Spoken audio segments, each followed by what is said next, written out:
on the eastern shore of Florida. It's a wild and isolated part of the shore. And right now, the savage wind and rain of a hurricane are bludgeoning the house.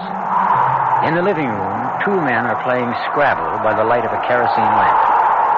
One of them is quite young, in his 20s. His left eye is badly bruised, half closed. The other man is older, in his mid-30s, perhaps. He is wearing a shoulder holster with a .38 caliber revolver in it. Turn the radio on, Ronnie. Let's get the latest on the hurricane. Ronnie. Yeah? Don't get any fancy ideas. Don't make any sudden moves. What ideas? What moves? You could put a bullet in me before I get halfway to the door. And don't think I would. Some hours since Hurricane Donna roared out of the Atlantic, heading north by northwest up the Florida East Coast. Winds up to 90 miles per hour have already been clocked at the Weather Bureau station in Miami, which warns that they are expected to reach a velocity of 110 miles per hour. I told you, no sudden moves. Get away from that window. I heard a car. I did. Parts of the overland highway have been... Joe, there's a car in the drive. Two people, a man and a woman, getting out. They're coming in. Damn. Shore of the Keys have been Shut that thing off. Now, let me handle this. Don't give me any trouble, understand? Whatever you say, Joe.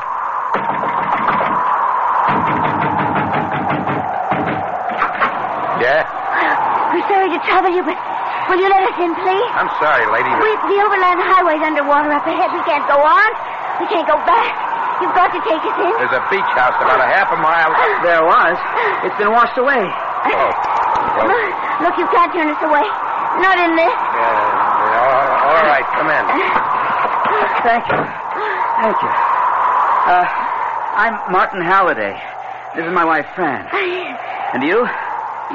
Joe Carrington. And I'm Ronnie Prentice. You may have heard of my father. All right, they don't want your life history. Pleasure meeting you. Say, that's quite a black eye you've got. Yeah, We went down to the dock to secure our boat. Ronnie slipped. Oh, that's too bad. I can't help noticing, Mr. Carrington. Your gun. What about it? Well, a little unusual, isn't it? I mean, wearing a shoulder holster and a gun in a house makes me feel as if I'd walked into a Humphrey Bogart movie. Maybe you have. Oh? What do you mean, Mr. Prentice? He didn't mean anything. Making a joke is all. Where are you from, you two? Siesta Key. Yes, we have a little beach house there. Shack, really. A kind of get-away-from-it-all place. Get away from all what? We're school teachers, Jacksonville. Fran teaches English, and I'm what you call a student counselor. Oh, you, give advice to kids? Well, they're not exactly kids. Not at 17 and 18. High school, yes. But at that age, adolescents have lots of problems, believe me. And you straighten them out. Well, let's say I try. My husband has a degree in clinical psychology. Oh, very interesting.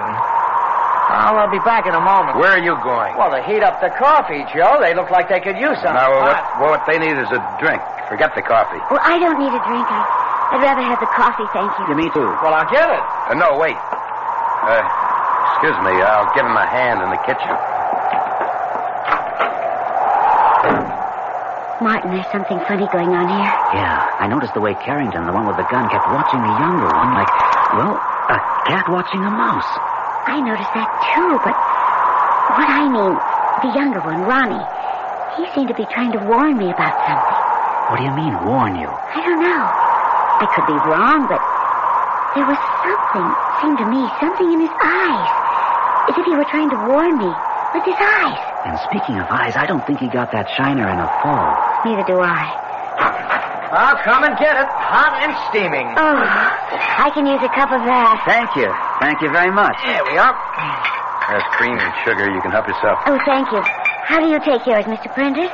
Black, and it's Ronnie. Oh, well, Fran then. Okay. There you are. Mr. Carrington? None for me. You play Scrabble, Fran? I love it. Well, how about a game with me? Of course. You know, come to think of it, maybe I'm biting off more than I can chew, taking on an English teacher. What do you want, a handicap? This is a nice place you've got here, Mr. Carrington. I've been admiring some of the paintings on the walls. Who's the artist? Friend of mine. A distinctive technique. He's got talent. And problems. You think so? Oh, no offense. No offense. I'm interested. What makes you think he's got problems? Well, there's something curious about the way... Yeah? Well, it's hard to put into words. See, here in this landscape, that distant farmhouse is only partially finished. And here again, these trees are only half painted in. As if, well, there's something wrong. As if the artist, for some reason, went just so far and no further. As if something stopped him. You shrieks are all alike. You beg pardon? Your wife said you were a psychologist. So? So right away you got to read something into this painting. Like the artist has problems because he didn't finish painting this or painting that. Maybe he ran out of paint. Did he? What? He's a friend of yours, you said. You know him. Did he run out of paint? Or does he just not finish what he starts? Hey, now take it easy, Joe. Why pull a gun on us? I just accidentally upset the Scrabble game, that's all. Oh, I thought you were going to shoot me. You're pretty edgy, Carrington. Sorry. You're practically a nervous Fran. wreck. But all that happened was Ronnie upset the Scrabble game. I said I was sorry. Here, let me help you pick up the pieces. Then maybe we could all sit down and play. How about it, Mr. Halliday? Sure, help pass the time. Yeah, you count me out. I'm going to lie down for a while. A few minutes ago you wanted to play. Well, I don't now. Nonsense. You like Scrabble. Not when I'm up against an English teacher. She was beating the socks off me. We'll all play. Now sit down, Ronnie. I'm sleepy, Joe. I'm going to catch a nap. It looks like we'll have to play three-handed. Yeah. As soon as I get back. I won't be a minute. Martin, that boy's in trouble. Where'd you get that idea? He didn't upset the Scrabble game accidentally. He did it deliberately. After he spelled out the words, help me. Help me? Yes. I looked at the words then at him, and he looked in Carrington's direction. Martin, that boy's in danger. Maybe we are, too.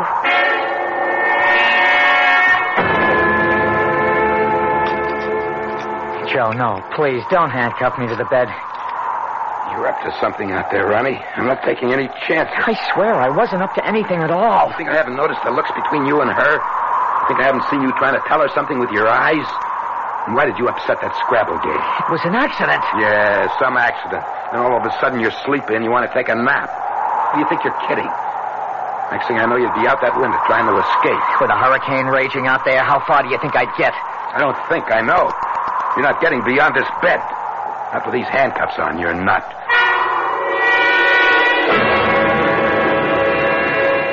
We've got to do something. Fran, I warn you again. Don't rush into something you'll be sorry for. But we've got to help that boy. For all we know, we've got to help ourselves. Martin, he's got a gun, and he's... More coffee before we start playing? No, thank you. Change your mind about a drink, Halliday? Why, yes, I think I will. And on second thought, I'll change mine about the coffee. Help yourself. Scotch, bourbon, rye, what'll it be? What? Oh, bourbon, thanks. Coffee's cold. Mind if I heat it up, Mr. Carrington? No, of course not. There's a gas stove in the kitchen. Lucky we don't cook with electricity. It all went off hours ago. Kitchen's through that door. I'll just be a few minutes.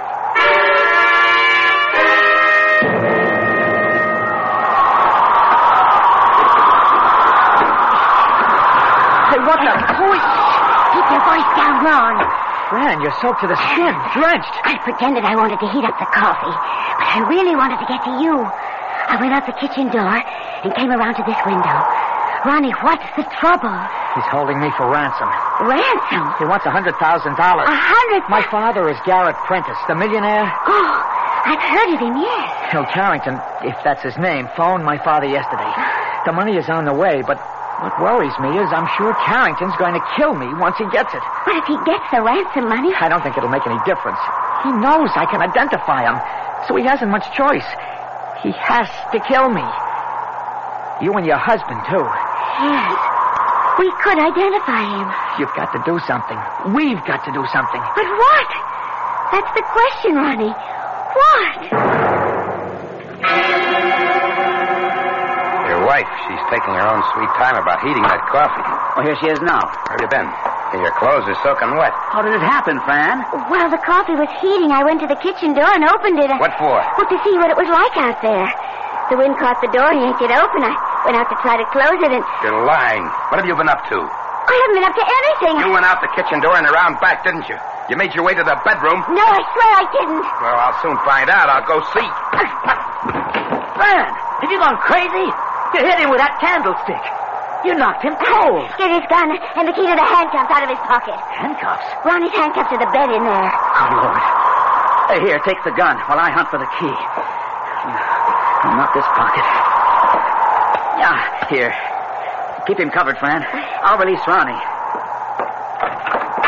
Mr. Halliday. It's okay, Ronnie. I don't know what this is all about yet, but I'll soon have these cuffs off you. Oh. Carrington's out cold. There. Oh, good. Where's his gun? My wife's got it. Keeping Carrington covered. Come on. He's still out, huh? Yes. All right, I'll take the gun, Fran. Yes. Here, I don't want it. I don't even like the feel of it. Where's my husband? Well, still in the bedroom, I guess. What in the world is he doing in... Martin? Martin, what are you doing in there? Coming. I stopped to have a closer look at this. Well, what is it? It was hanging on the wall. In his bedroom.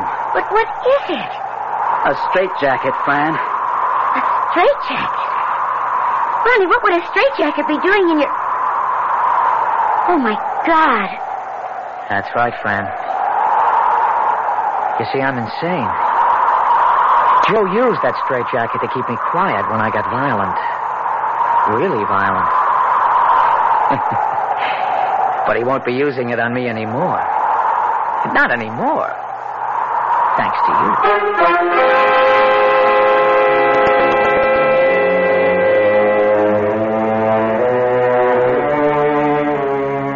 As I said, we sometimes find ourselves in predicaments and wonder how we got there. Well, Fran and Martin Halliday needn't wonder how they got into theirs. They know.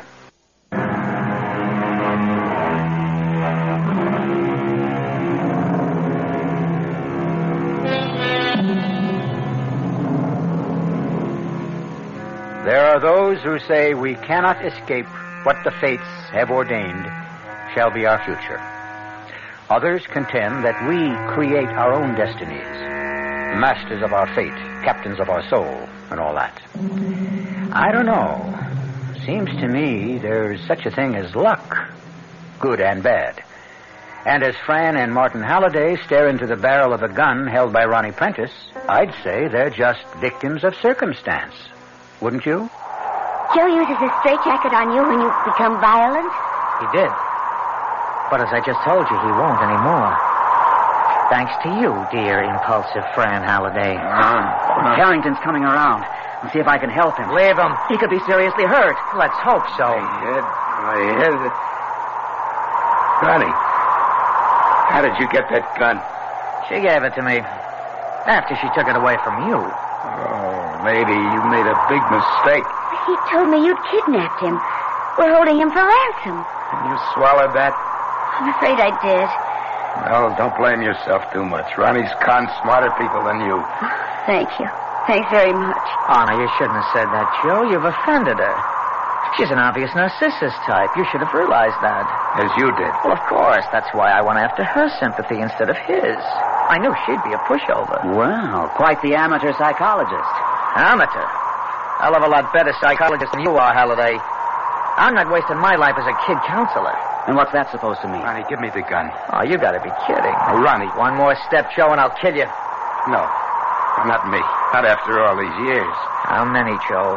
I've lost count. 19. In 4 months and 27 days. Oh, that's a long time. You'll never know how long. The gnawing tooth of time. Well, it's over now, Joe. End of the line and no transfer. No transfer for you either if you kill me. I'll put you in the asylum, Ron. Not me. Too clever. Well, would you all like a drink, or is the situation sufficiently intoxicating? Dear friend? No, thank you. Halliday? Not me. How about you, dear brother Joe? Dear, dedicated, generous, self-sacrificing, martyrish brother. Dear, gentle, understanding, all-suffering keeper! Hit me just once again, Ron. And what? Yeah, but... I'm going over to the bar to make myself a drink. Now, all of you stay right where you are. Don't move. Not an inch. I said not an inch. Oh, I was only going to sit down in this chair and... Oh, my jaw. I'll do more than kill you with this gun if you disobey me again. Now, don't move. Not an inch. Martin. Oh, Martin, I'm sorry. It's not your fault. Are you sure you don't want a drink? Anyone? It's your last chance, you know. Well, suit yourselves. And now, who's first? You, Halliday? Yeah, why not you?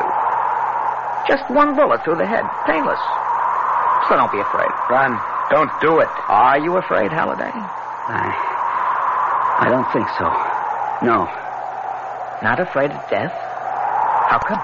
Oh, I don't know. I guess if you believe in God, and I do, I guess you... Well, you can't be very much afraid of anything, really. Well, many people who believe in God are afraid to die, wouldn't you say? No. I don't see how they could be afraid if they did. Oh, provocative speculation. Give me the gun, Ron. Oh, you're afraid, aren't you? When I point the gun at you like this and you don't know whether I'm going to pull the trigger or not, you are afraid, aren't you, Joe? I certainly don't want to die. Yet you believe in God. Maybe I do and maybe I don't.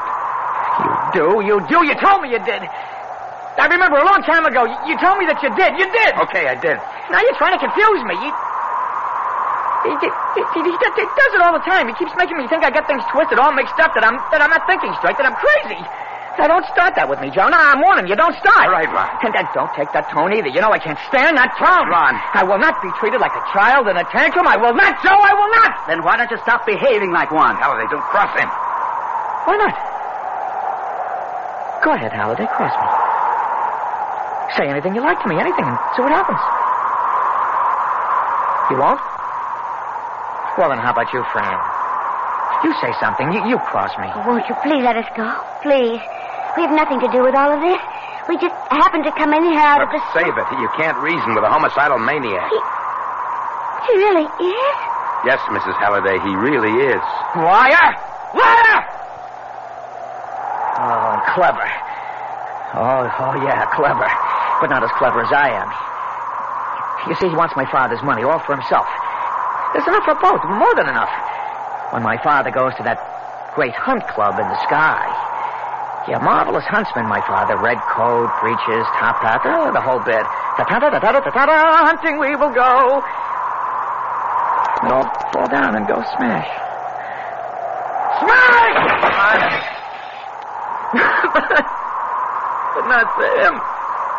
Oh, never smash for him. For me. For me. What do you mean, smash for you? Would you like to know? Would you really be interested? I would, yes. No, we never tell about it, do we, Joe? Never have, never will. What would father's friends say? Garrett Prentice fathered a maniac? That's what they'd say. Garrett Prentice would shrivel up with shame. Who exactly is Garrett Prentice? Who is... Joe, here's a man who never heard of father, a wonderment, a rare avis. My dear man, where have you been? Everyone has heard of father. I'm afraid I'm not in that category. Oh, then let me tell you about him, all about him, and about Joe and me. Ron, no, don't, please. No, it's the last stop, Joe. Final destination. Why not open the luggage? You won't be taking it with you. You see, Joe's mama married my dear papa after his papa died. Now, in, as you might say, the ordinary course of biological eventuality, I appeared on the scene. And alas, poor Joe's mama left it. Joe hated me for killing his mama. No, Ron, I never... You did. You did. If you didn't, why did you hit me and knock me down and make me hurt my head? I didn't mean to. You were 2 years old, almost 2. And you always wanted whatever I had, a toy, a game, whatever. That day, well, I wouldn't give up what you wanted, and I pushed you away. You knocked me down. You knocked me down, and you hurt my head, Joe. I did injure him. I am responsible. When I pushed him and he fell. Knocked down? All right, Ron. When I knocked him down, he struck his head on the metal corner of a bed. He was unconscious for more than an hour. When Go on. When the doctor brought him around, he seemed all right, except for headaches that bothered him from time to time, but otherwise all right. Then when he was about 4, he tried to kill his governess. At 4? Yeah. He wanted her to give him something. I don't remember what, and she wouldn't. And he flew into a rage. He bit, he clawed, he kicked her. Small as he was, she was no match for him. And he'd have killed her if other servants hadn't come in time and dragged him off. Then, a year or so later, he attacked a playmate. Boy his age, and he would have killed him. There hadn't been other boys who pulled him away. Good heavens. From then on, he couldn't be sent to school. He had to be tutored at home. He'd fly into these sudden, unexpected rages, attack his tutors. He nearly murdered one with a pair of scissors. The psychiatrist who examined him, did they have He's never been to a psychiatrist. Well, you can't mean that. It's true. But it's senseless. Garrett Prentice, senseless? Wealthy financier, handsome playboy, beloved darling of the jet set, senseless? Oh, no. Heartless, yes. Oh, God, yes, heartless. He couldn't bear the shame, the notoriety of others knowing. But, Carrington, Joe, you can't mean that all these years you've taken care of him alone. It was my fault. So you took on the burden of... Wouldn't you? You've dedicated your entire life to him. Oh, it isn't as bad as you make it sound. Most of the time, he's rational enough. Our lives are quite ordinary, except I have to keep watching for the signs, the symptoms that warn me that another attack is coming on. I try to give him as much freedom as I can. Still, I do have to keep an eye on him. And you know I hate being watched. You only know how it feels to have someone's eyes glued on you all the... Why are you looking at me like that, Halliday? Like what? As if you're studying me. I don't know what you mean. Yes, you do. Answer me. Answer me or I'll put a hole in your head. No! Take that gun away from his temple! Easy, Fran, easy. All right. I have been studying you. Why? There's something... I can't put my finger on it, but something... I've known kids, well, young men and women, really, high school seniors who seem rational at times. It's only the calm before the storm, Halliday. It's one of those symptoms that I mentioned. The silence before the volcano erupts, eh, Joe? Something like that. And then? Boom! I erupt. Well, better to do that than to hold it in and let it eat you alive inside like most people. Like you, Halliday. Me? Nothing's eating me. Liar. You're all but eaten up with bitterness, frustration. You couldn't be more off base, believe me. Am I? Ask her. Ask Fran. She knows. Am I right, Fran? Well, answer him, Fran. He's right. You see? Oh, come on, Fran. He is right, Martin. You know it. I know it. We just never talk about it, that's all. Talk about what? Nothing. Forget it. No. You just said that he's right. That I am eaten alive inside with frustrations, regrets. You are? Darling, you know you are. You never mention it because you're you.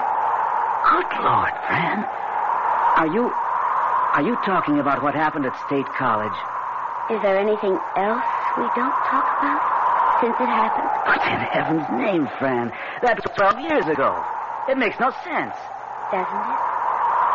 Oh, Martin. Dear, darling Martin. Doesn't it? You know, maybe it does. Maybe it does at that. If all these years you've been thinking that because I never talked, thinking you ruined my life. I did. You know I did. Ruined it? Fran, dearest, you made it. How could you have lived with me all these years and not know that Oh, what a fool I've been. You? Yes, me, a so-called psychologist, not knowing you'd feel guilty. That you'd... But Martin, you've kept silent about it all these years. Kept silent? Nothing. I haven't kept silent. I just haven't talked to you about it because I scarcely ever think about it. And when I do, I'm glad it happened. You're just saying that. I'm not saying anything. I'm telling you the truth. Too late. Too late? just too late. Because I'm sick of all this talk. The time has come to erupt, to strike. And I think... No, I'm sure. I'll strike at you first, dear friend. Oh, yes. I'll kill you first.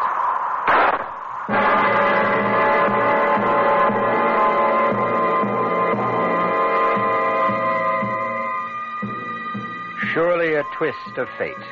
An ironic twist. When in the very instant Martin Halliday discovers that, all unknowingly, he and his wife have misunderstood each other over the years, the homicidal maniac Ron Prentice kills Fran Halliday.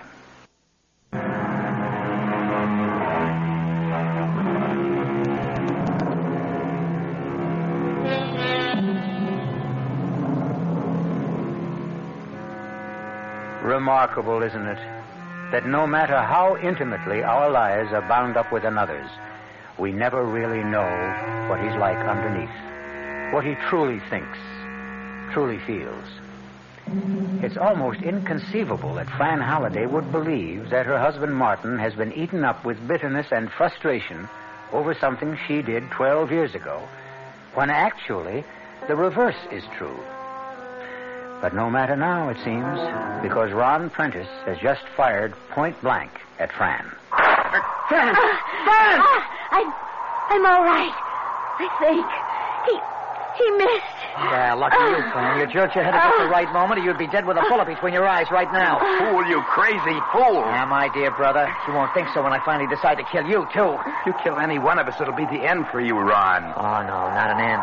A beginning. They'll put you away, behind bars, in an asylum for the criminally insane. You could never bear that, Ron. I've borne it for nearly 20 years. 19 years, 4 months, 27 days, as you said. What are you talking about? You've lived an almost normal life. I've seen to that. Yeah, never a day out of your sight. The feel of your eyes always on me, waking, sleeping. You were always there. Never alone, never.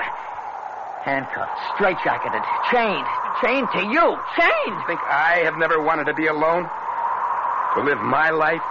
To fall in love, marry, have kids, even to go for a walk by myself? You think it's been any easier for me, chained to you? You made the chain, not me. You. Well, now I'm going to break it, Joe. Once and for all. Break it. Don't shoot. Ron, please, I beg you, don't. Hey, look. No! He's shaking! The whole room. The doors, the right falling. The walls are moving. I'm flying.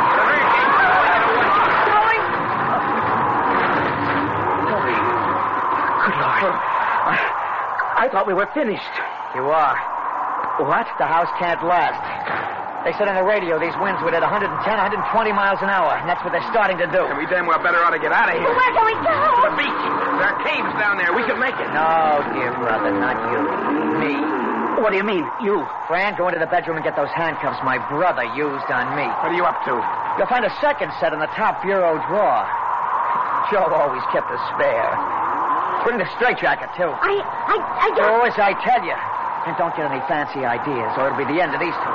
Do as he says, Mrs. Halliday. All right. What rotten scheme have you dreamed up now, Ron?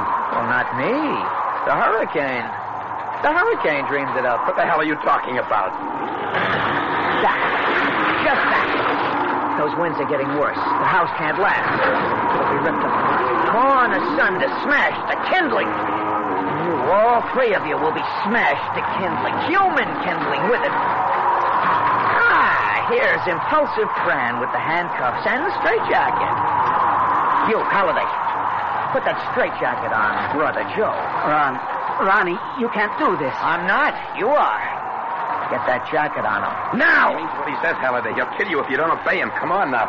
Get this jacket on me. Halliday! If I could only be sure. Of what, Martin?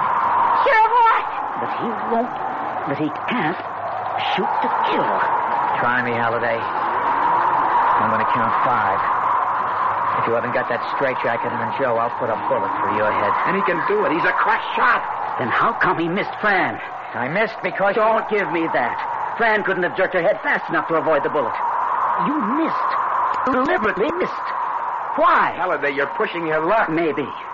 I'm not saying I couldn't be wrong. No one ever really knows what's in another man's head. But if I'm right... Martin! Give me the gun, Ron. I warn you, put that straitjacket on, Joe, or I'll kill you here and now. I don't think so. If you were going to shoot us, you'd have done it instead of talking about it. Halliday. I've been sizing you up, Ron. The way I size up high school kids sent to me when they're in trouble. They do a lot of talking, too. A lot of bluster, a lot of bluff. Half the time not knowing it is nothing but bluff because nobody's called them on it. Well, I'm calling you. Here and now. Calling you, Ron. One more step. Halliday, in heaven's name, you're not dealing with a high school kid. You're dealing with a maniac. That's the chance I'm taking, Joe. That your brother is no more insane than I am. Well, you are insane if you think he isn't. I've been with him night and day all his life. I tell you, he's mad. I don't believe it. He believes it. Oh, yes, he believes it, all right. Right now, this minute, he believes he'll shoot to kill me. But I'm gambling that when the chips are down, he'll throw in his hand. Oh, you seem very sure of yourself, Halliday. I'm anything but sure, Ron. But what have I got to lose? If I don't take that gun from you, we'll all die when the hurricane destroys the house. Even if you do shoot to kill, and do kill me, it'll give Joe a chance to get that gun away from you. Joe? Yeah? Get ready. If he shoots me, you'll have a split second to jump him. Okay? Okay. Martin! Take it easy, Fran. All right, Ron. One more step and you're dead. Not if I'm right about you, Ronnie. I'm willing to take a calculated risk based on what I've learned about you in the past hour. Learned? About me? You nearly killed your governess, Joe said, when you were a child, but didn't. I was stopped before I could. Were you? Or could you have killed her before anyone came to save her, but held off until they came? What about the playmate you tried to murder? Somehow you didn't succeed there either. Or the tutor you nearly killed with the scissors. Or my wife, Fran. Those pictures on the walls. You painted them, didn't you? What of it? None of them. Not one is finished. That's what of it. Why? Because you don't finish anything you start. You want to know the truth as I see it, Ronnie? I don't give a damn what... As I see it, when you were a child and Joe knocked you down, yes, you were knocked unconscious. But when you came to, you felt a warmth, a security you'd never felt before. Because for the first time in your life, you were the center of attention. Especially your father's attention. You felt it, loved it, wanted more of it. Why don't you shoot? You... As time went on and you got no more attention, you missed it, yearned for it. Then one day, as I see it, when your governess refused to give you something you wanted, you flew at her in a childish tantrum. A tantrum, Ronnie, that's all it was. But again, you got attention. And again, you found it pleasurable and wanted more. And had found a way to get more. Am I right? You can't be. Ron, if I'm right, for nearly 20 years, you've been playing at being insane without knowing you were playing. You've told yourself a lie, the same lie so often, you came to believe it. But the fact is, you're not insane at all. Ron, for the last time, give me that gun. All right, then. I'll take it from you. Ow! Martin! Oh! You killed him! I knew he would. I was right. Your husband was wrong. We won't need the straitjacket now. All right, Joe, handcuff her to the water pipe. Move! Let's run. Yes. All right, now handcuff yourself to her. Run. They'll come after you. They'll put you away. Do as I say. All right. All right. And now, goodbye, Joe. In a little while, the house will be gone, and you with it. I'll be free of you. Free of you. At last. At last.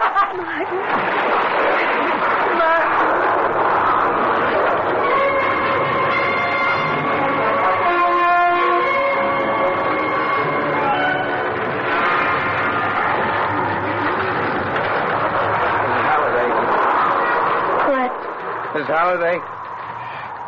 What? The hurricane's getting worse. We can't last long.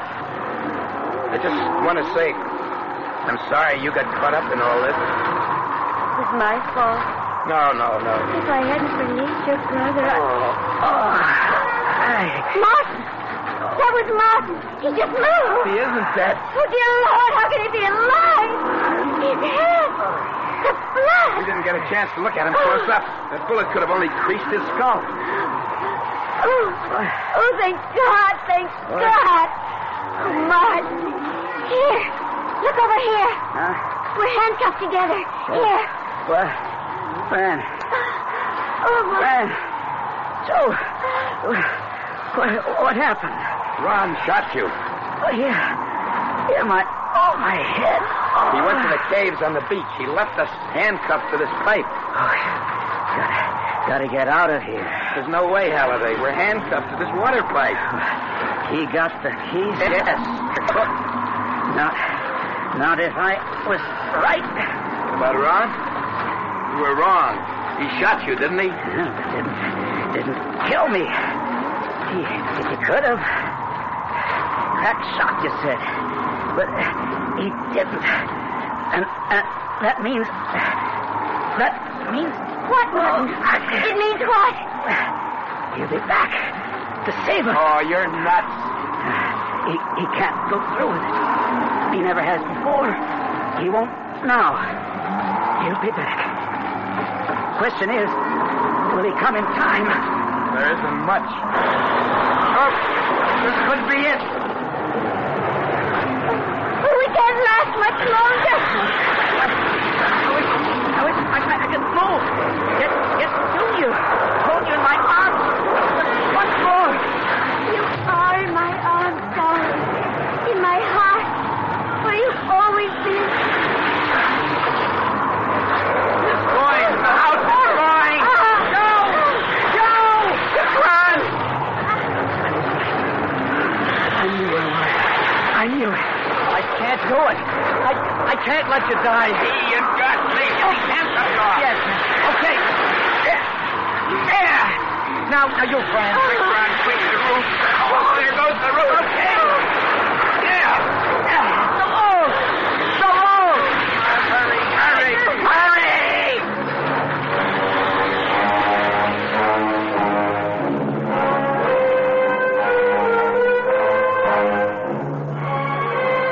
They escaped.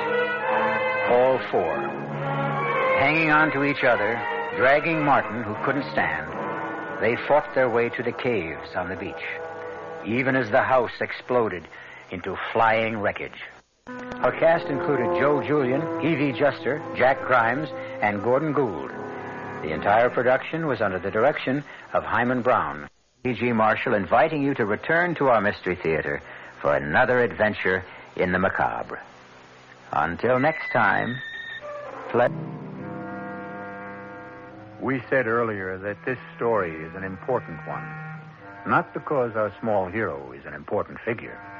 A boy of 10?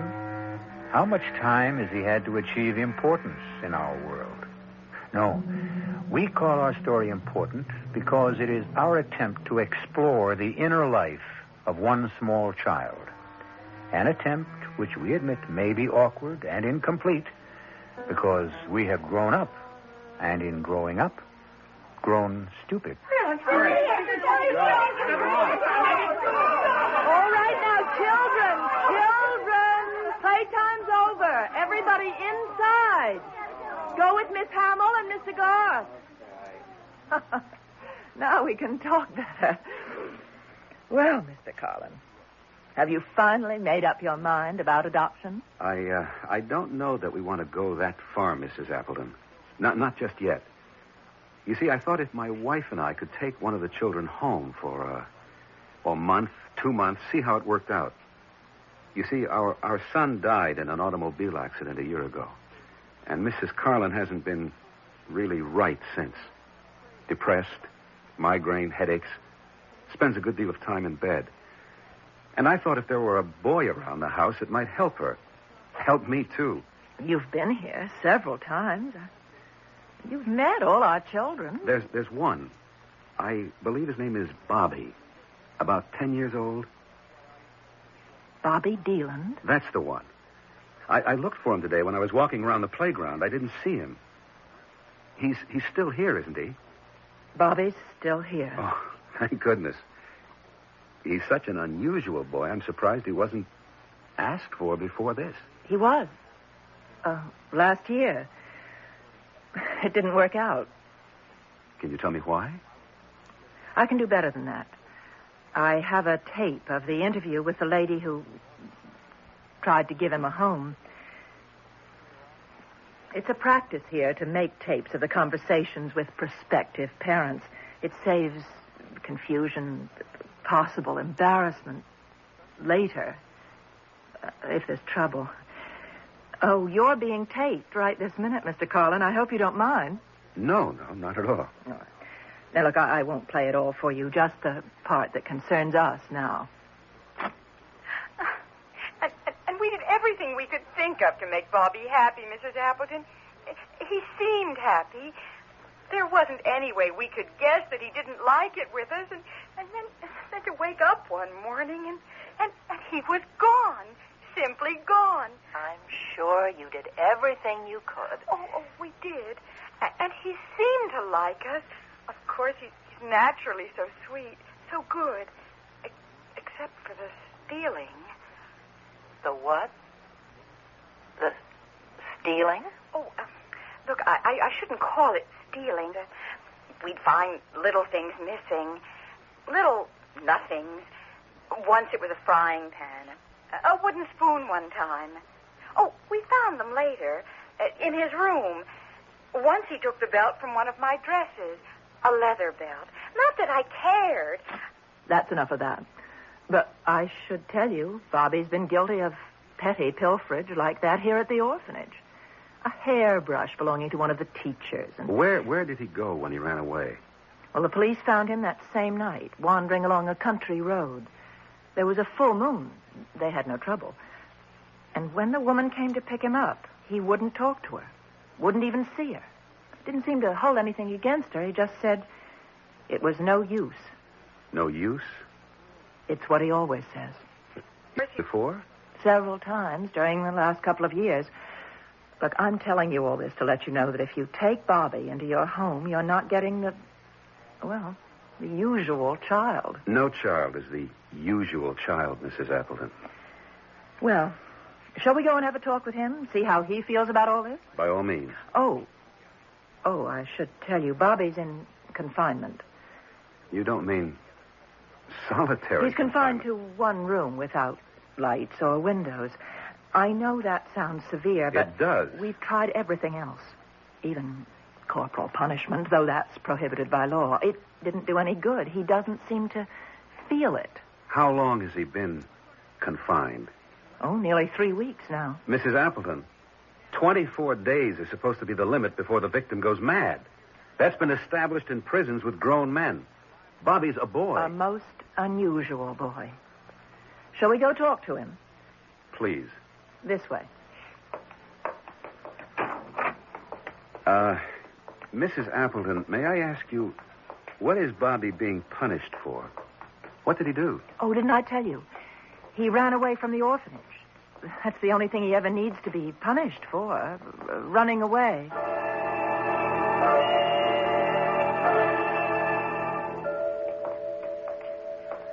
Mrs. Appleton, when Bobby ran away from here, was it at night? Middle of the night, as near as we could tell. Oh, here we are. Was there a full moon that night? I don't recall. Does it matter? It might. Oh, here's my key. Bobby? It's Mrs. Appleton, Bobby. Yes, Mrs. Appleton. He's all right. You can come out now, Bobby. The door's open. Can you see? Yes, I can see Mrs. Appleton. Does the light bother your eyes? Not very much. You remember Mr. Carlin, Bobby. It's nice to see you. I'm very well, Bobby. Thank you. I'm going back to the office now, and you two can have a nice talk. Thank you. You can join me there later, Mr. Carlin. Well, Bobby, I'm pleased you remember me. Didn't you mind being shut up in that dark room all by yourself for such a long time? Was it a long time? 3 weeks. Is that a long time? What did you do all alone in there? Oh, I listened to the silence. Talked to the dark. I see. Would you like to come and stay with me and my wife for a while? See if you'll like it. We have a big house. A very big house? Well, pretty big. With servants? We have servants, yes. And beautiful gardens and a big green lawn? Well, does it matter if it's a big house with a lawn? A big white house. And servants, does that matter? I don't know. I thought it did. I could sort of see it. Well, what do you say? Would you like to visit with us for a while? I think I would. There's a good school nearby if you'd like to go. I'm tired of memorizing things. Well, whatever you say. Now, why don't you go pack some clothes, and I'll go see Mrs. Appleton in her office and make the arrangements.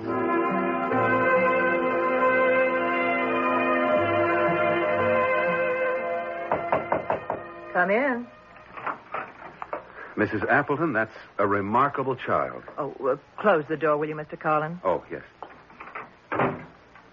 You've persuaded him? I'm convinced the reason Bobby can endure, even enjoy 3 weeks of confinement is because he's able to hypnotize himself. And not only hypnotize himself, but put himself into a deep trance. Almost anyone can be hypnotized, but only 1 in 20 can hypnotize himself. And I've never heard of anyone who could put himself into a deep trance state. Well, supposing he can, what's the advantage of it? Why, it means that he can reach his unconscious mind and perhaps unite it with his consciousness. A terribly difficult thing to do.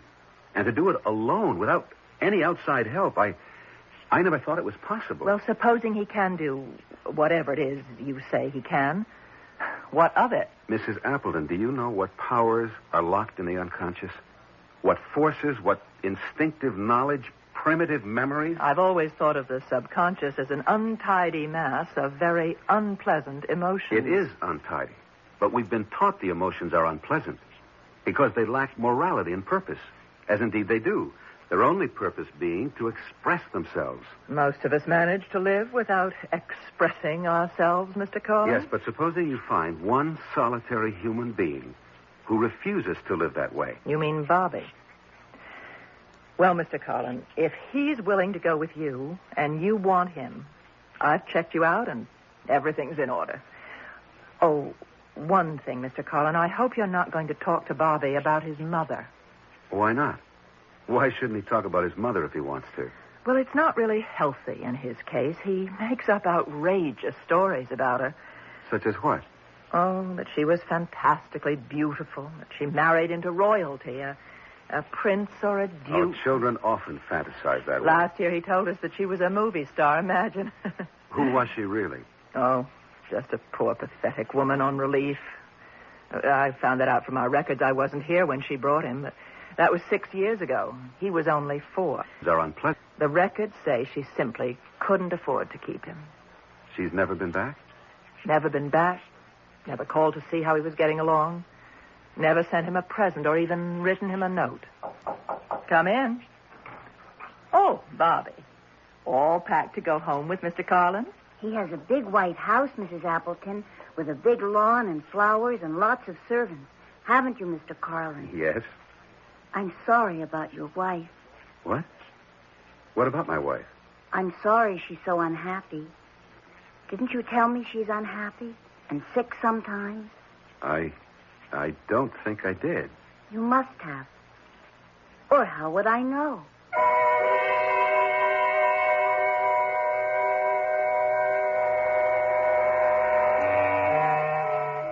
Do we really know only what we've been told?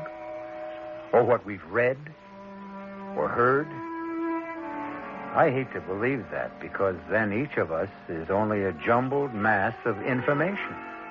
And very often, we go about spreading this jumbled information for others to pick up and repeat. No wonder the world is in such a turmoil, if all we know is what we've been told by people who only know what they've been told, who only know what... Oh, no, there must be more. We can't go on this way. However, having no solution at hand, I shall return shortly with Act Two.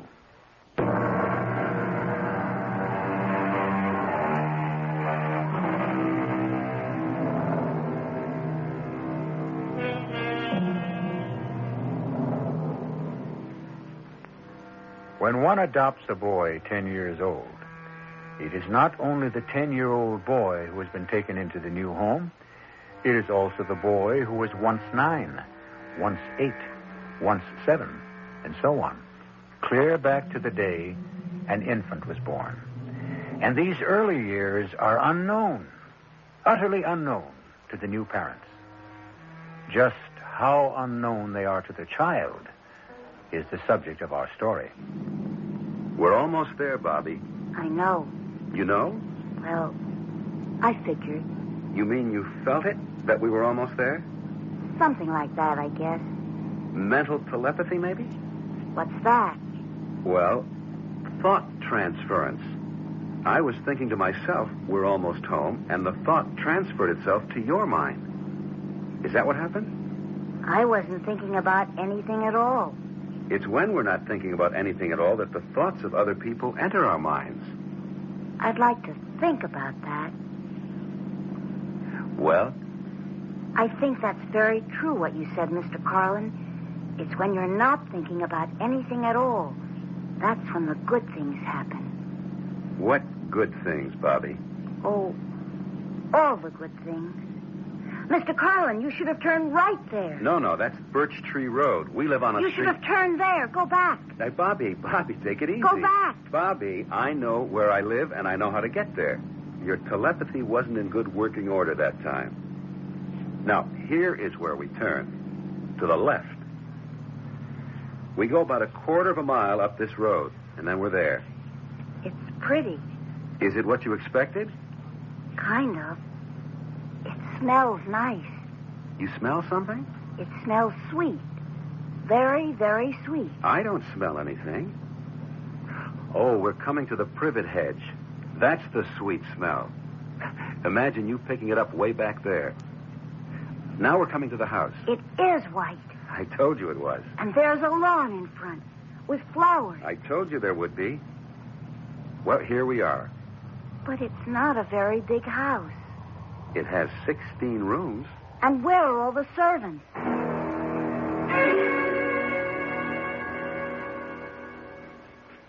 Did you sleep well in your new room, Bobby? Yes, I did. It's a very nice room. Nicer than the orphanage? That was nice. But this is nicer. This morning, Bobby, I want to take you to meet my wife. Her name is Anita, if you want to call her that. I think I should tell you she gets migraine headaches from time to time. I know. I knew she was sick sometimes. I think she's sick now. No, she's not. I saw her this morning. She was fine. Come on, let's go upstairs. Okay. It's not very nice to be sick like that, is it? No, it certainly is not. I used to have asthma. That was terrible. What did you used to do about it? Oh, I made it stop. Made it stop? Just like that? Sort of. It was a long time ago. Here we are. Anita, may we come in, dear? Come on. Anita, this is Bobby. Go away, please. She's sick. My dear, is it another migraine? Please.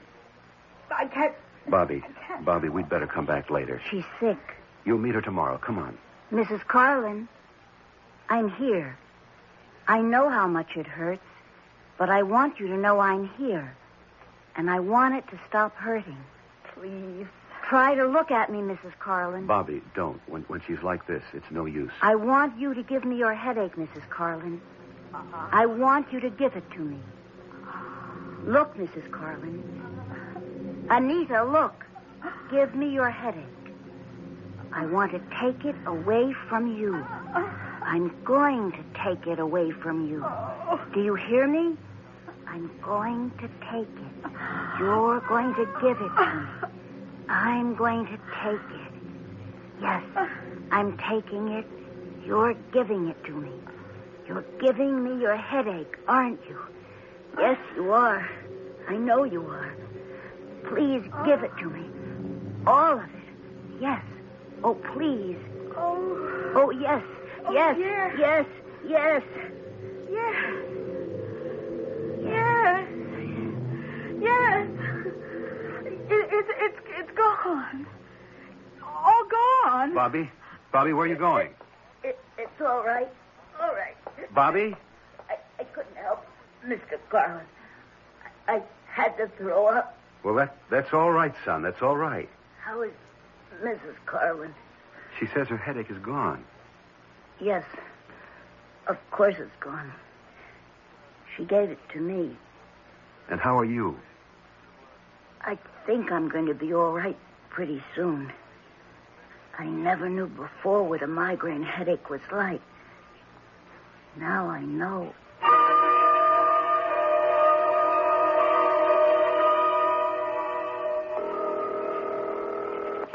Mrs. Appleton speaking. This is George Carlin, Mrs. Appleton. I've got great news for you. Everything's working out? 3 weeks now, and everything's going wonderfully. He seems very happy here, and heaven knows he's made us happy. My wife hasn't had another headache since that time I wrote you about when Bobby cured her. You think he really did? Well, he did something to Mrs. Carlin. Perhaps he hypnotized her, I don't know.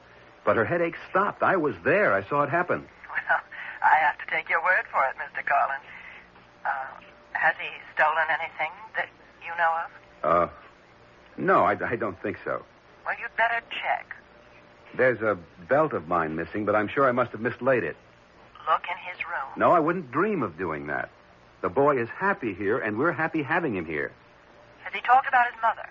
No, he hasn't mentioned her. Well, my advice is to keep it that way. I don't think I agree with that, Mrs. Appleton. You know what I told you. All you'll get from him is a lot of wild fantasy. At this point, I feel I'd like to hear anything Bobby cares to tell me. Well, if you don't want to take my advice... No, it's not that, Mrs. Appleton. It's that for the time being, I'd sort of like to follow my own instincts. You understand? I suppose so. I'll keep in touch with you. Please do, and good luck to you. Thank you. Oh, Bobby, I didn't hear you come in. That was Mrs. Appleton I was talking to on the phone. How is she? She's fine. Do you miss her? Not too much. Bobby, you know that black-tooled leather belt of mine? Yes, I know that belt. I can't find it. Have you seen it? It's in my room. Well, did I leave it there, do you think? I don't know. I don't think so. By any chance, Bobby, did you take it out of my room? I guess I did. I'm pretty sure I did. You want me to go get it? Oh, you can have it if you really want it. Only I'd rather you'd ask me instead of just taking it. But I don't want it. No? It's too big for me. Why would I want it? I don't know. I just saw it, and it reminded me of something. Reminded you of what? I was going to give it back to you. I didn't mean to keep it. I didn't even want it. All right now. It's all right. Just put it back in my room when you get a chance, will you? I'll put it right back now. No, in the morning we'll be all right. Bobby, do you ever feel you want to talk to me about your mother? My mother? Do you remember her at all? I know you were only 4 when she left you at the orphanage. She was very, very beautiful. What else? I'm not supposed to talk about my mother. Well, don't you want to? Not now, Mr. Carlin. All right. But if you ever want to, I'm here, you know. I know.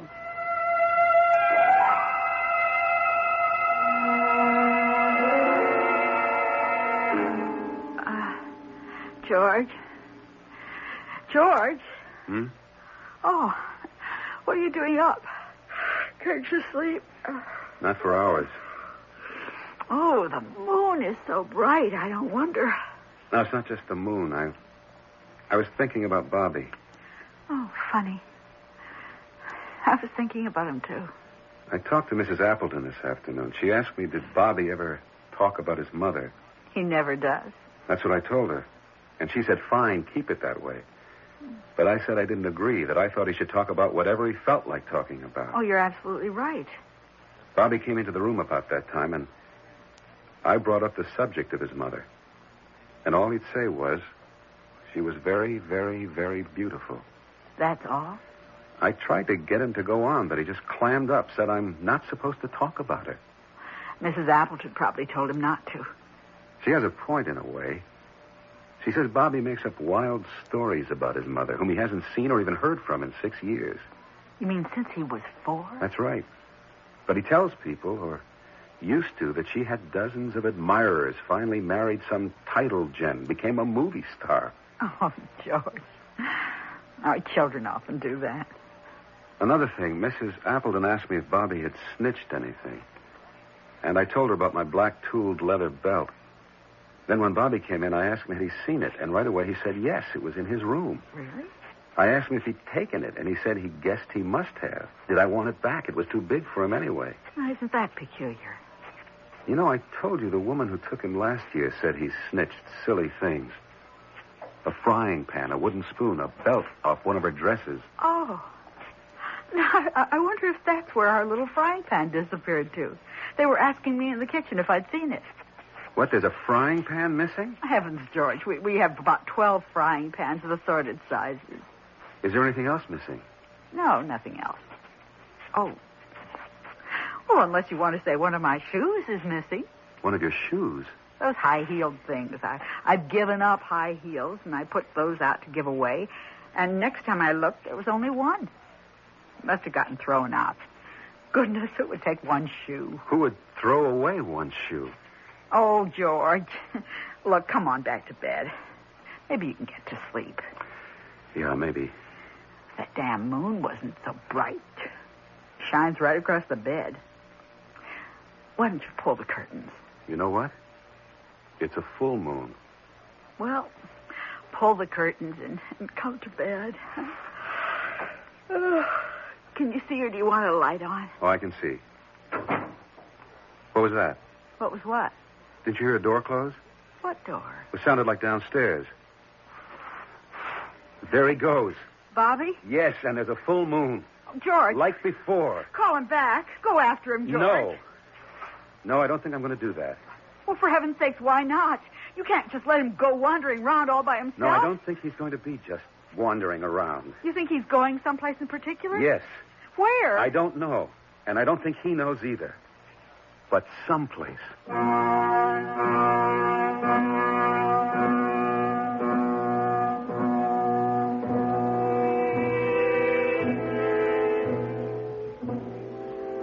As we are all going someplace. We don't know where, and there is no one who knows to tell us where. Yet very deep in our minds, or our hearts, or our tormented souls, we know we are going someplace. We can't see ahead, and it does no good to look back. We can only trudge on down the road to someplace. I'll be back shortly with Act 3.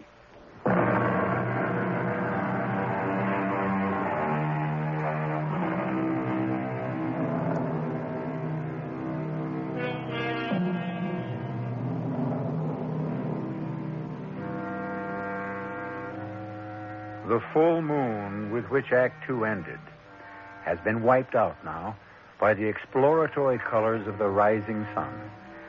And steadily down a winding road trudges a small boy, 10 years of age, steadily, purposefully, toward a destination he could not name were you to ask him.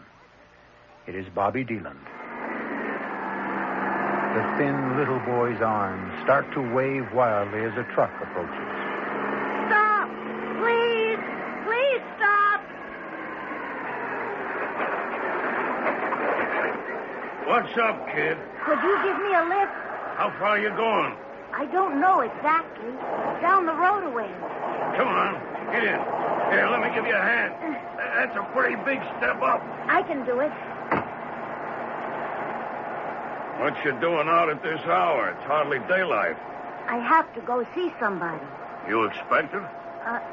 Yes, I'm expected. I didn't say when, though. Going to see your folks? My mother. Oh, your mother. Then I guess you know where she's at. Somewhere along this road.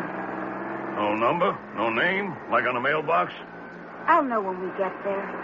You've been there before, I guess. It's a great big white house with a big green lawn and flowers. I think I know the place you mean. And lots of servants. Yeah. There it is. There it is. See? Right there. Stop. I want to get out. Stop the truck. I'll stop. And don't jump. Hold on. I'm stopping. Now, wait a second, kid. Thanks. Thanks a lot. Hey! You hadn't ought to go in there. Hey, you know what you're doing? You hadn't ought to...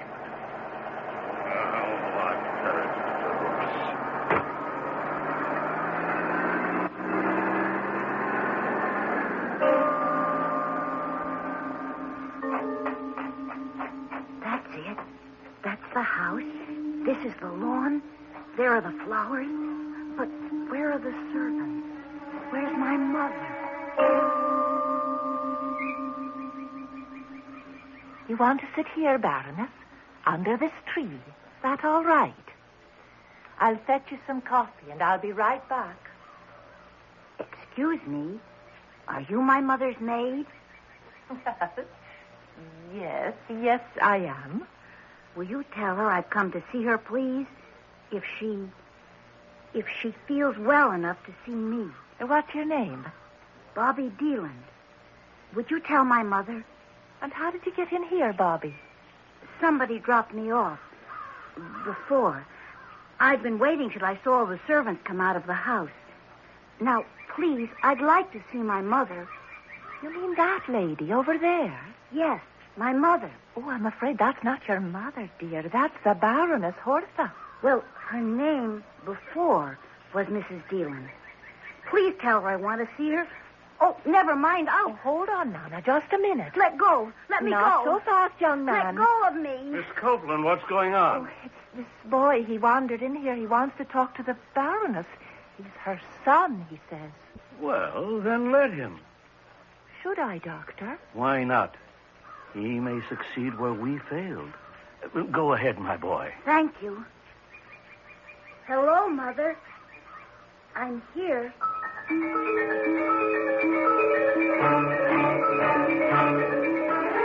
Hello, Mrs. Appleton? George Carlin. I wanted to tell you Bobby's been found. Thank you for not calling the police. Well, you know, I told you I saw him leave the house. I simply followed him in my car. It wasn't hard, so don't worry. What's that? Well, I don't think that's necessary, but if you want to... Look, can't you tell me over the phone? Well, all right.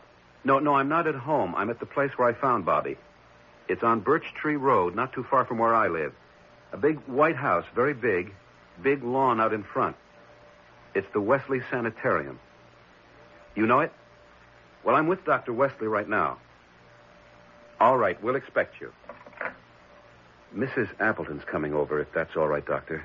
Perfectly all right. She wants to tell me something, show me something. I don't know what. Tell me, Mr. Carlin, what made you think Bobby might come here?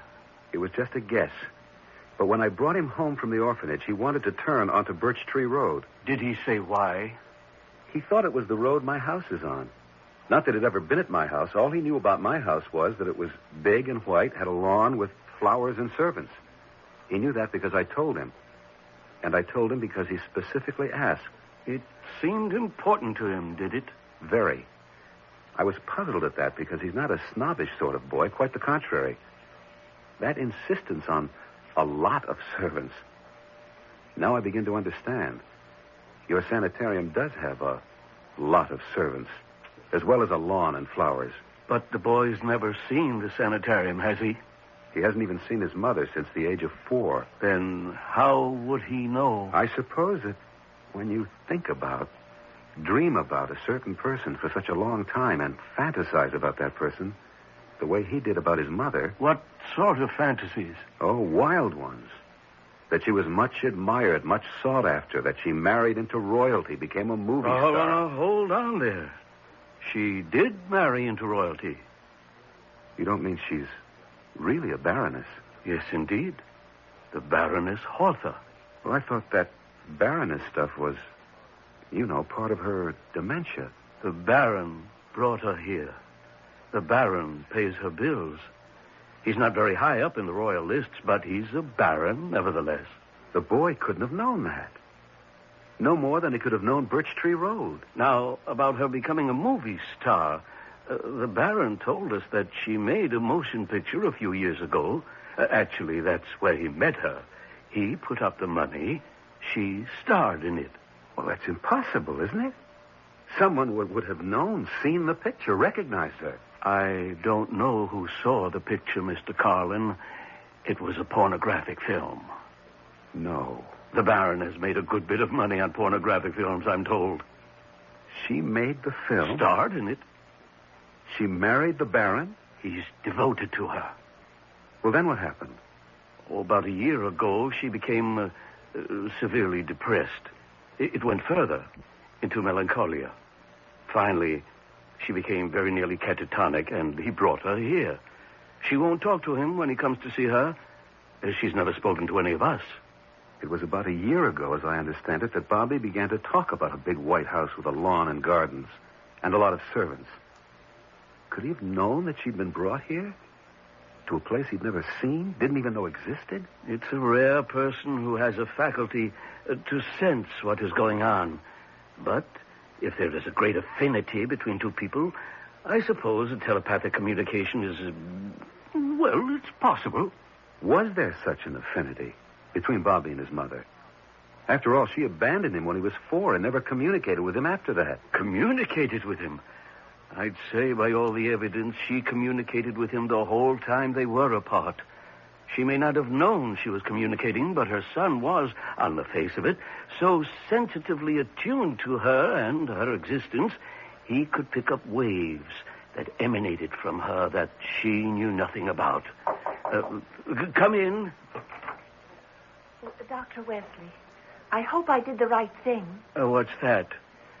Well, I left the little boy with the Baroness. Is that all right? I think so. The Baroness has never shown the slightest sign of being violent. Quite the contrary. Well, she does seem interested in him. I mean, she looks at him. Sounds like progress to me. So then I should just leave them together? Where are they? In her room. I'd say leave them together. But leave the door open. Yes, Doctor. It will be astounding if she recognizes him, accepts him. It could mean she's on her way back. Dr. Wesley, this faculty you talk about, this rare ability to sense things, what is it? It doesn't have a name. Anyway, not a name that appears in scientific journals, but some clairvoyants have it, some mystics have it, some saints, I suppose. Many poets have it. It's an ability to reach far into oneself, to make contact. Do you know the poem called The Labyrinth? W.H. Auden wrote it. There are 4 lines from it that I quote to myself all the time. The center that I cannot find is known to my unconscious mind. I have no reason to despair because I am already there. Nice, isn't it? What does it mean? Oh, come, Mr. Carlin. You know very well what it means. That if we only go deep enough into ourselves, we will find the center that will stabilize us? Is that it? Give us peace? Is that it? The peace that passeth all understanding, because I'm afraid understanding has very little to do with it. To think that a 4-year-old boy could hold fast to the image of his mother through all those years. What else had he to hold fast to? And then find her by his own effort. Which only proves again, Mr. Carlin, we get what we want if we want it enough. Come in. Mrs. Appleton. I got here as soon as I could. Mrs. Appleton, Dr. Wesley. Please sit down, Mrs. Appleton. Oh, thank you, Doctor. Now, the boy's all right, Mrs. Appleton. You're not to worry. He's with his mother. His mother? He found her here, Mrs. Appleton. She's the reason for his running away all those times. Mr. Carlin, Dr. Wesley, I brought something to show you. Something for you to hear. And what is that? Well, when you called me last night, Mr. Carlin, I was so upset. Everything had been going so well, and then to have him run away again. Well, anyway, I couldn't get back to sleep. So I went down to the basement, and I rummaged around among the old files, and I found this. A tape? Yes. We keep tapes at the orphanage of all the interviews we have with prospective parents and with the people who leave their children for adoption. Well, this tape, this one goes back 6 years before I came to the orphanage. And it's a tape of... Oh, is it all right if I use this machine, Doctor? Oh, yes, go right ahead. All right. Now, I'll just play you the part towards the end. It's the tape they had running when Mrs. Deland came to leave Bobby. You gotta take him or I'll kill him. Look, I'm a cheap prostitute. I live in one room. I have to send the kid out to play in the street while I'm conducting my business. Now, how long can I go on telling him it's his Uncle Charlie I got up in my room? And another thing, I haven't got the greatest disposition in the world. And when I'm hungover, when my head hurts, I go crazy, and I'm liable to hit him. And not just hit him. I'll hit him with anything that's handy. Yesterday, I hit him with my shoe. With the heel. My shoe. A spiked heel this high. I mean, it doesn't have to be a shoe. I'll pick up anything and hit him with it. A frying pan, the belt off my dress, anything that's handy. Well, I wanted you to hear that, Mr. Carlin, because you said that Bobby had taken a belt at your house, and the woman last year said he took a frying pan. He took a shoe of my wife's. I think we'd better go see if everything's all right. Come with me. He's right down the hall. How in the world did his mother come to be here? It's a long story, Mrs. Appleton. Well, how did he know she was here? That's an even longer story. Here we are. Is he in there with her? Yes. Be quiet. I brought you some presents, Mother. Look. Here's a belt. And here's a frying pan. And here's a shoe. See, Mother? They're for you. With my love.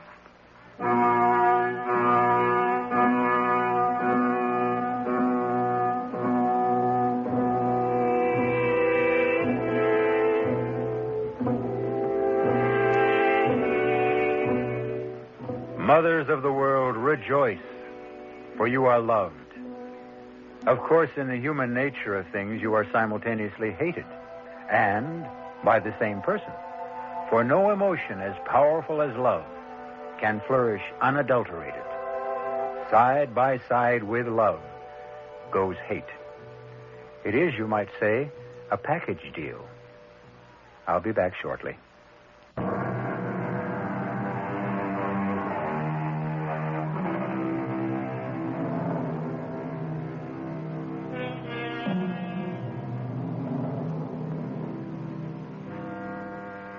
Isn't our real life lived within ourselves?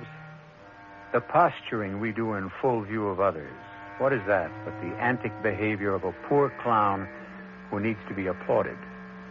The exterior life is really only incidental, yet we expend all our energy on it, while the interior life is left to its own devices, as though deeply ashamed of it. We wish to disown it. Our cast included Michael Tolan, Marion Seldes, Martha Greenhouse, Hetty Galen, and Gilbert Mack. The entire production was under the direction of Hyman Brown. This is E.G. Marshall inviting you to return to our Mystery Theater for another adventure in the macabre. A railroad car clatters through Pennsylvania's coal fields almost a century ago. Its only passenger, a doctor named Matthew Shields, beginning a 16-year special assignment for the American Red Cross. In railroad yards, on sidings, and in the great terminals, Dr. Shields would convert his home on wheels into a classroom and teach first aid and occupational safety to industrial America. And all along the way, local physicians were enlisted as Red Cross volunteers to continue the teaching effort. When the car rolled to a stop for the last time, 2 million people had learned first aid. The effort was called A Good Beginning, but only a beginning. Today, as the Red Cross begins its second century, we're proud that America still looks to us for first aid training. Now we teach over 3 million people every year, and we still say it's only a beginning. Red Cross, ready for a new century.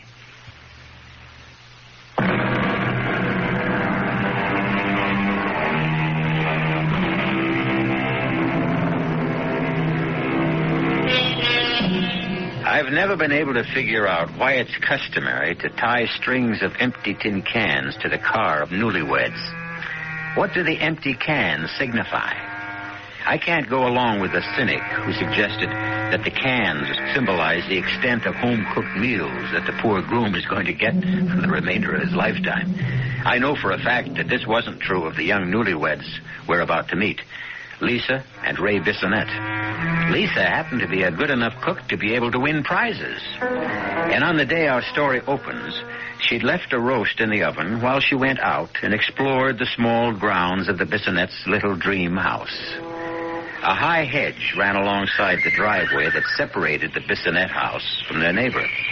And Lisa, with the curiosity that all daughters of Eve have had since the Garden of Eden, poked her head through an opening in the hedge. Hello there. Come on through and get acquainted. Hello. I'm Lisa Bissonette. I'm your new neighbor. I'm Clarice Wenderby. It's good to see young people next door again. I hope you and your husband will be very happy. Thank you. Have you lived here long? Well, I was here before your house was built. Of course, my husband was alive then. And now you're alone? Yes. And happy to see you. You're welcome to drop in any time, child. I'd be glad of the company. That's very neighborly, and I'll return the invitation. Oh, but I have to run now. Take a look at my roast. I expect my husband in less than an hour.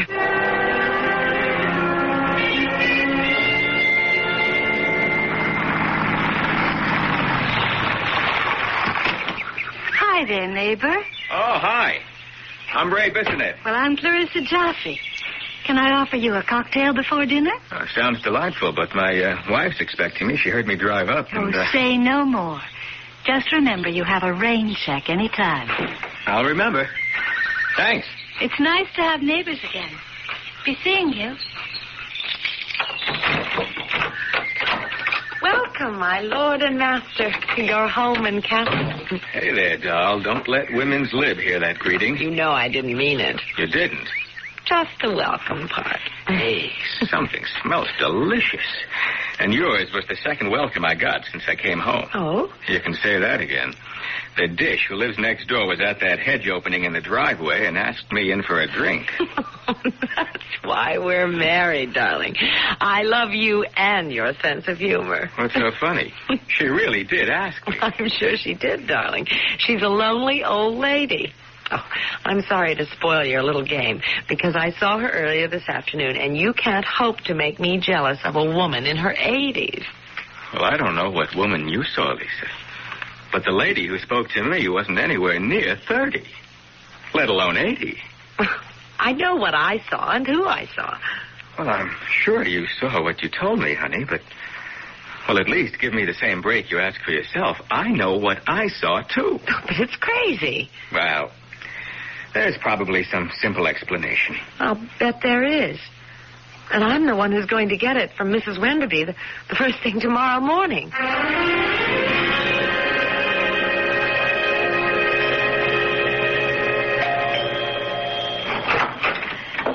Lisa, How nice of you to come visiting so soon and so early. Would you like a cup of coffee? Coffee would be nice. Well, let's go into the kitchen. I always find it cozier. Do you take cream and sugar? Just black, thank you. Tell me, are you getting used to the neighborhood? Do you find the shopping center exciting? As a matter of fact, yes. But if you don't... I get out so infrequently. There used to be a farmer's market on Duane Street that had the loveliest, freshest vegetables. Duane Street? It's just one block past the station. Of course, you don't meet your husband at the train, so... My husband's really the reason I came over. Oh, how interesting. You didn't meet him yesterday, did you? Did he say he did? Well, he said he met a beautiful 30-year-old woman. Here? In my house? Who's the woman my husband saw last night? My dear child, don't tell me you're jealous. Goodbye, Mrs. Wenderby. I'm sorry I bothered you. Please don't go. I'll try to help you. Why should it be so difficult? There's something here I don't understand, and I'm going to get to the bottom of it. It might be best if you move. What? It really might be best. That's ridiculous. Do you know what you're saying? Yes. But Ray and I looked for a house for almost 6 months. We could never find a house like this at the price we paid. I know. Perhaps you'll do well to find out why this house went so cheaply.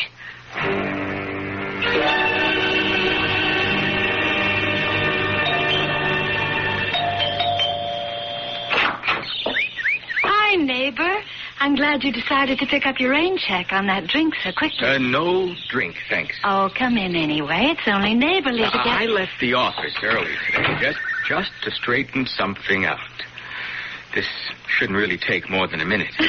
Are you afraid of me? Sit down. Oh, thank you. It may sound silly, but last night my wife and I got into a ridiculous argument. Oh, not over me. Yes, you see, Lisa says you're an old lady. Well, how could she, since we've never met? Well, that's what I told her. But she insists she was here before me yesterday and spoke with an old lady who said she lived here. Oh, now I understand. What a silly, silly mistake. The old lady your wife met is my mother, Therese Wenderby. Your mother lives with you? But not all the time. But she's here a good deal. My husband's wonderful about it. Well, Lisa told me she was very definite about saying she lived here alone. Mm-hmm. Well, now you know that isn't so, don't you, Ray? I know, but how do I convince Lisa? Well, being a woman, I think Lisa will understand when you tell her my mother's vain. Vain? Yes, as ridiculous as it sounds for a woman her age. She just hates to admit that she has a daughter my age. Oh, I find that hard to believe. Are, either of your parents living, Ray? My dad, he's 68. Well, you'll find that the older a person gets, the more childish their behavior can become. I'm glad you said can, because I don't think my dad is... Well, let's hope not. But, can you understand why my mother lied to your wife? No, not completely, but at least I'll be able to calm Lisa down.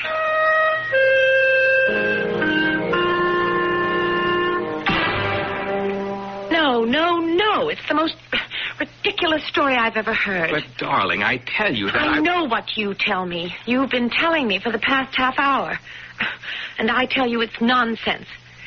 Did you ask to see her mother? It never occurred to me. Why not? Well, You didn't take my word seriously enough to question this beautiful dame you say lives next door. That's why not. Oh, now, Lisa, I can't know why you're making this personal.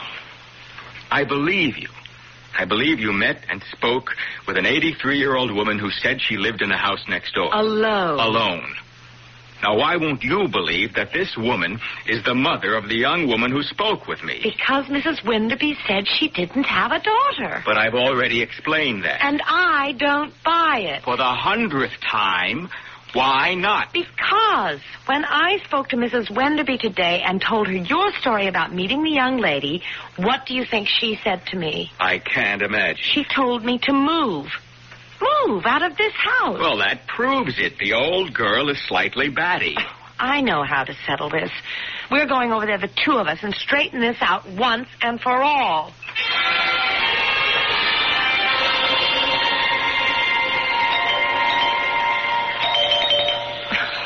Well, it is possible that they're afraid to answer the door. That's not possible. But it is possible that no one's home. You said you were just talking to her. I think we've been arguing at least 15 minutes. She could have gone out during that time. But there are lights upstairs. Well, some people leave lights on when they go out because they're afraid that an unlighted house is an invitation to a burglar. I can't understand why you're so dead set against admitting that for some reason she doesn't want to meet me. And I can't understand why we're standing outside an obviously empty house ringing a doorbell when we could go back to our place.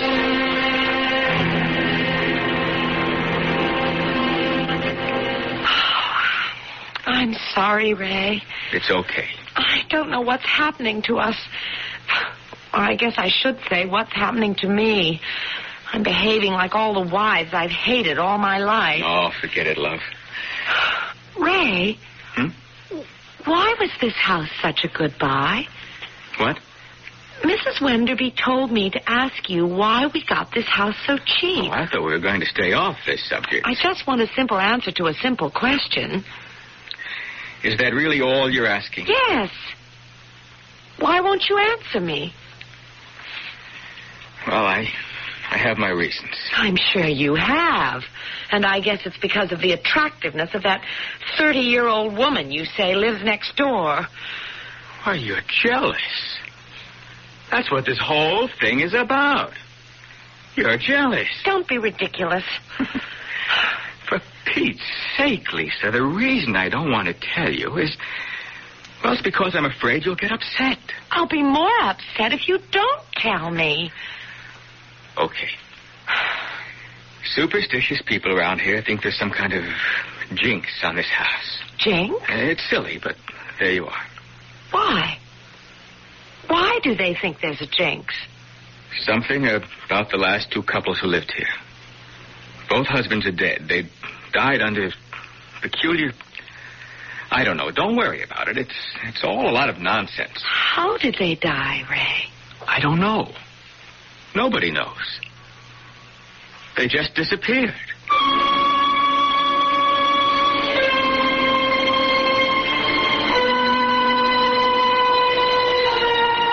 Disappearing husbands have always been a problem to the wives they leave behind.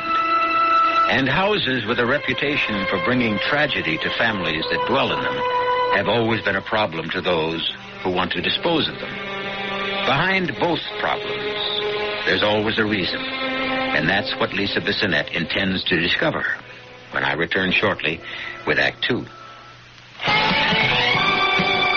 Hi, I'm Susan Anton.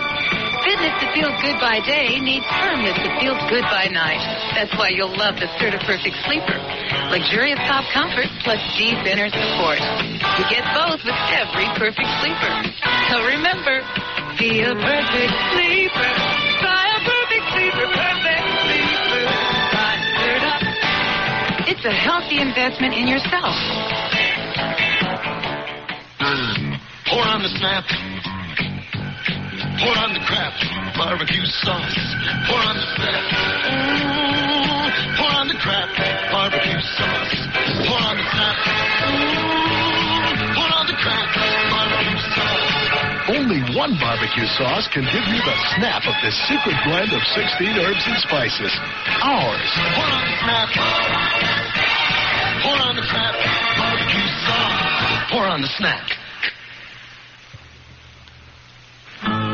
For the hungry of the world, life can be worse than death. Because living with hunger means living with disease, blindness, mental retardation. They're crying out for help. Please don't turn away from me. You're the caring one I need. With your help, I know I'll grow. You will give me hope. 1/4 the world's people lives with hunger every day. But there is hope. Right now, Protestant, Catholic, and Jewish relief and development agencies are working with people in 90 countries. Please, help them. They're getting food to the children and bringing life-giving skills to the adults so the hungry of the world will learn to grow their own food. Send your tax-deductible contributions to the Interfaith Hunger Appeal, P.O. Box 1000, New York 10150. You are the hope of the hungry. Please give. A public service of the Interfaith Hunger Appeal and Advertising Council.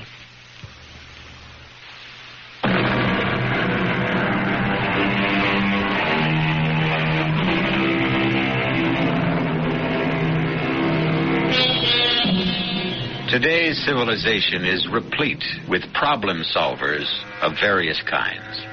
We have our priests, ministers, rabbis, and gurus, and we have the psychoanalysts, the newspaper columnists, the palm readers, soothsayers, and astrologists, all doing their best to clear up the riddles of the living. Some strong-minded people prefer to do their own problem solving. Ray Bissonette was one of these. And he faced his problem by coming home early, leaving his car around the corner, and walking across the lawn of the house next door to his. Hi there, neighbor. You look like a man with a problem. All right, you are. Can I help? You bet. Because you're the problem. Oh, don't tell me it's your wife and my mother again. That's exactly what it is, and I'd be grateful if you just walk across to my house with me right now and let me introduce you to Lisa. Well, of course. You will? Well, you sound surprised. Well, forgive me, but this thing has Lisa so uptight. I guess some of her nonsense has rubbed off on me. Well, what seems to be bothering her? Is she jealous? It's hard to tell. She finds the situation strange. Oh! What happened? Oh, it's my ankle. Oh. I turned it in this hole. I told Harry we've got to do something about the moles. They tunnel everywhere. Can you walk? I'll try. Would you let me lean on you? Oh. No. This is no good. Let me carry you. Well, I'm certainly not going to meet your wife with you carrying me. No, I'll take you back to your place. Just put your hand around my neck.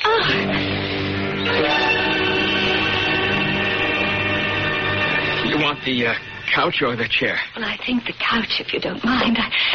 I can put my foot up. There you are. Oh. Anything I can get you?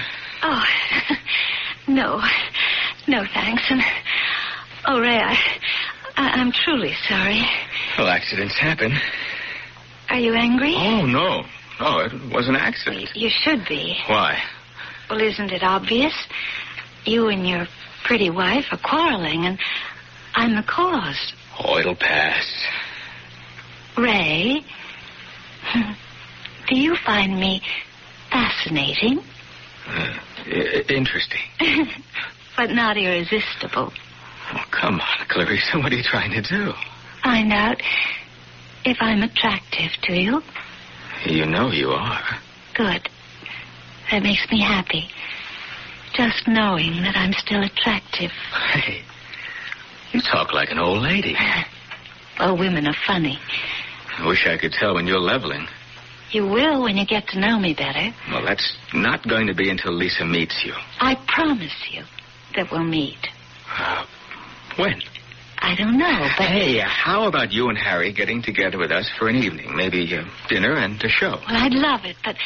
Well, Harry's really pretty much of a stick in the mud. Oh, I'm sure you can talk him into going out with us. Well, I'll try. How about this Saturday? But you must prove to your pretty wife that there really is a Clarissa. That's one reason. I'll try to get Harry to go along. Where shall we meet? Well, if you don't hear from me, let's make it Theodore's. Okay. The food is good, the lights are low, and the music romantic.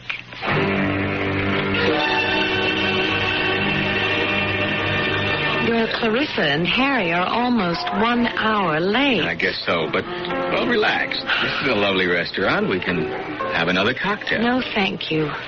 I'm sure they'll be here any minute. Why am I sure they won't be? Darling, I spoke with Clarissa this morning. It's just inconceivable they won't show. After all, we're neighbors. There's no reason for them. Mr. Bissonette? Yes?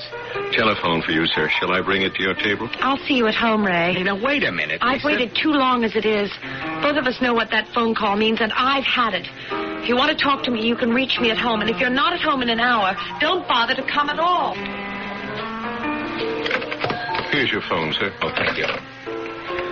Hello? Oh, Ray, darling, I don't know how to tell you this, but... You can't make it. Yes, that's right. Harry came down with this miserable... Well, I don't know, I guess it's a 24-hour virus or something, and it just... Well, look, let's make it another time. Oh, no, that's out of the question now, Clarissa. It's been strange knowing you, but we better forget the whole thing.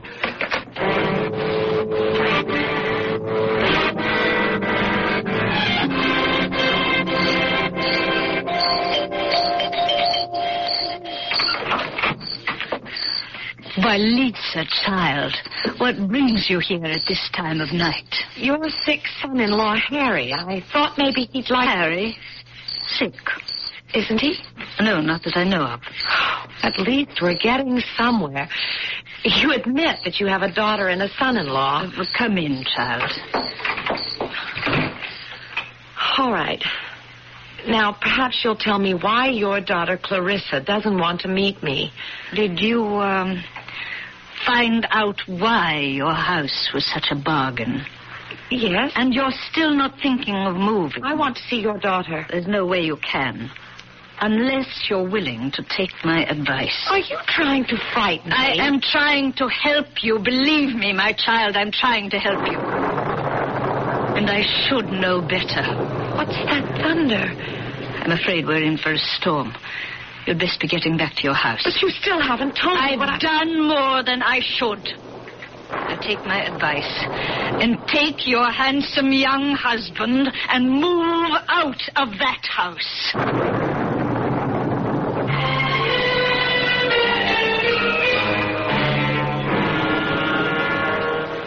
My dear Mrs. Bissonnette, I understand a little bit of what you're trying to tell me. But I still don't understand how you found me. Professor Cooper, I told you. I was looking at these books on witchcraft in the library, and I came across your name several times. And everyone seems to agree that you're the foremost authority on witches. So I checked with the publishers, and they gave me your address. And what is it you want me to do? Tell my husband that at least there is the possibility that...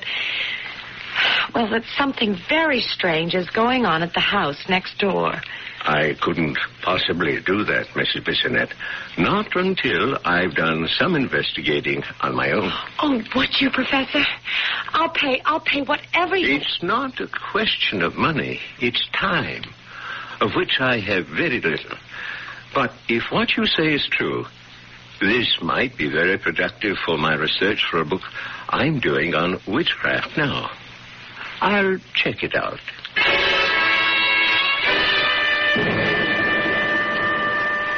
This is my husband, Professor Linus Cooper. Pleased to meet you. Professor, please tell him what's happening next door. I'm not exactly sure what's happening, but I have gathered enough evidence to make me suspicious and worried.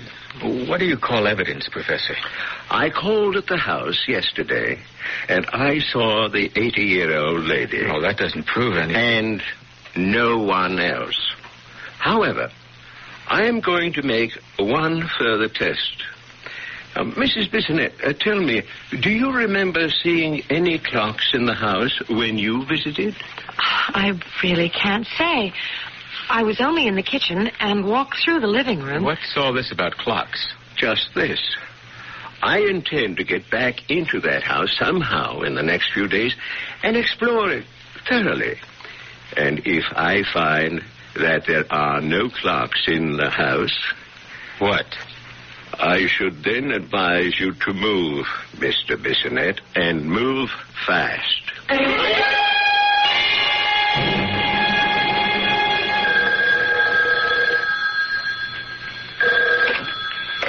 Ray Bissonnette. Please don't hang up. Oh, Clarissa, I'm very busy, really. I know. I apologize for calling you at your office, but I just have to explain. No, I've told you that as far as...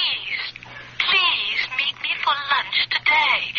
At Whitley's. Anytime at your convenience. On one condition. That you promise to meet Lisa and talk with her. I can't go into that again. Not on the phone. What time? 1:30. It's less crowded then.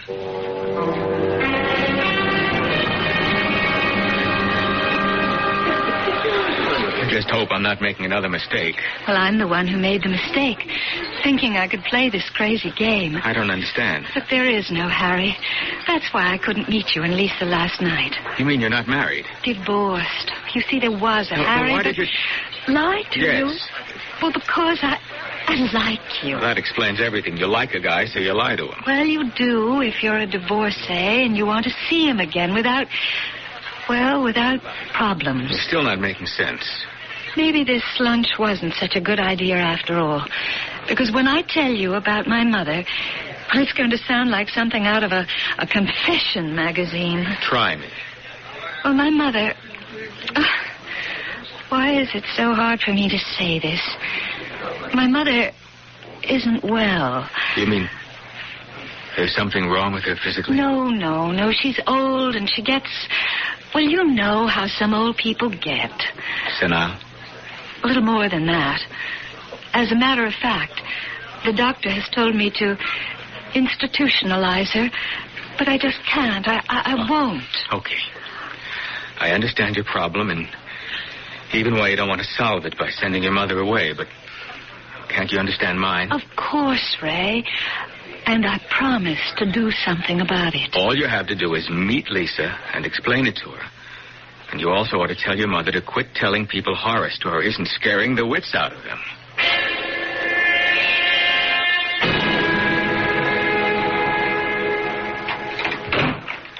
I'm home, Clarice. I'm home. And I'm alone. And I must talk to you. I know. Then you must know what I want to talk to you about. Of course. Please, be kind. How can I be anything else? Aren't we one and the same, just an older and a younger version of the same woman? That's why I know how angry you are, and it's all so useless somehow. Useless. Then why don't you appear, Clarice, before Ray? Let him see the old woman. For the same reason you don't meet Lisa and show her the young woman. Right, Clarice. You remember our bargain with him, our master. I only have so much of the energy, and it must be reserved for the young men whom we need to stay young. And I talk to the young women. But, Clarissa, this one I like. And you frightened her, Clarice. You scared her so much she went and talked to our old friend. Who do you mean? Professor Linus Cooper. And do you know what he's been talking about, Clarice? No, leave me alone. He has been asking about clocks. He wants to know if there are any clocks in our house. Clocks to tell the passage of time. You know what clocks are, you old fool. Please. And he is going to come here, and he's going to look around unless I stop him.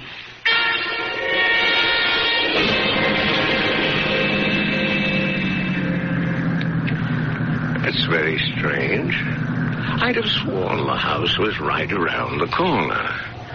Now, let's see that street sign. Yes, Green Tree Lane. That was the name of the street. I'll just drive over the hill and turn the corner and... Hey, look out, you fool! Watch it!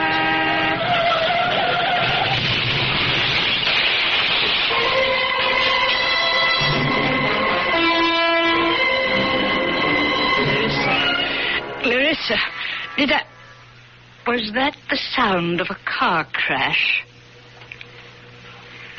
I don't think Professor Cooper will come visiting. I'm too old. Too old, Clarissa.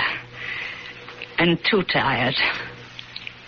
I know all about it, Clarice. I know how old you are, and silly, and soft. You told Lisa Bissonette to move, although you knew very well that her nice young husband would move with her.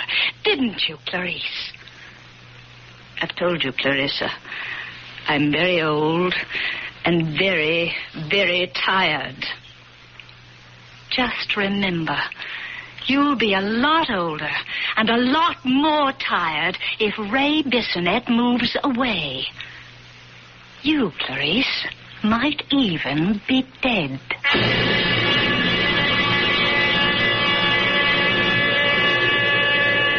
From our first arithmetic class, we're taught that 1 and 1 make 2.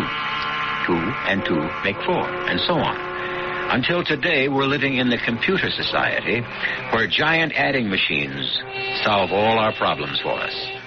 However, our minds would boggle, and the computer would break down in a world where 1 and 1 made only 1.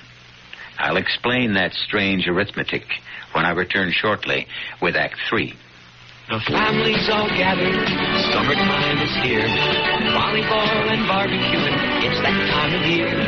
Working up a thirst, just sitting in the shade. Nothing's finer than the taste of good old-fashioned lemonade. Country time, tastes like good old-fashioned lemonade. Made with natural lemon flavors, so it's not too tart and not too sweet. Country Time lemonade flavored drink. Tastes like good old-fashioned lemonade. Kodak brings the instant to life. An instant picture is instant fun. Is that me? Kodak offers you instant fun money. For a limited time only, get a $10 rebate when you buy either the Kodak Colorburst 250 or the new Colorburst 350 instant camera. See your photo dealer for details and get $10 for instant fun. It is me. Kodak brings the instant to life. Help me make it through the night. Still up when the other TV stations are signing off? After midnight, don't let it all ring down. Now Channel 56 goes 24 hours. Night and day, you are the one. Catch Channel 56's primetime lineup repeated overnight. Working on a night move. Watch quality TV like heartwarming dramas, intriguing science adventures, suspenseful mysteries, entertaining variety shows, interviews with Dick Cavett, and a range of music from jazz to rock to country to classical.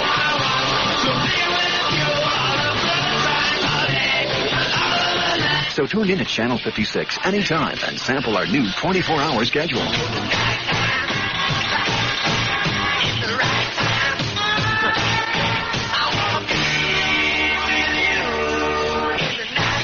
Now watch around the clock as Channel 56 goes 24 hours. 56 in Detroit, WTF.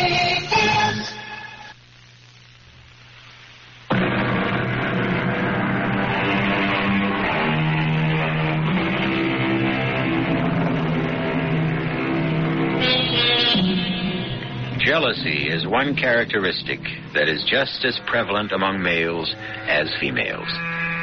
Jealous feelings often conceal themselves behind other facades. And Ray Bissonette is convinced that his wife, Lisa, is overreacting to their somewhat eccentric neighbors because she's jealous of the lady next door.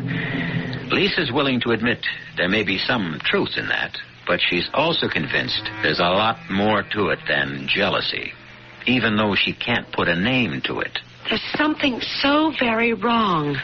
I know it. I feel it in my bones. It just doesn't justify our giving up this house and paying a lot more for something nowhere near as nice. And what about Professor Cooper? Are you going to try and blame an automobile accident on Clarissa? Clarissa's just a name.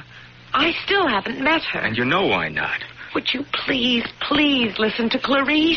Why should I listen to an old lady who would be in an institution except for the kindness of her daughters? You believe that? Why not? A lot of old people get funny ideas. Particularly when they live right next door to a house from which 2 young men have disappeared in the last year and a half. Why, honey, you're really scared. Yes. Yes, you big lug, I am. Okay. Short of packing up and moving us out of here, What can I do to unscare you? Listen to Clarice when you meet her. And when will that be? As soon as I can arrange it.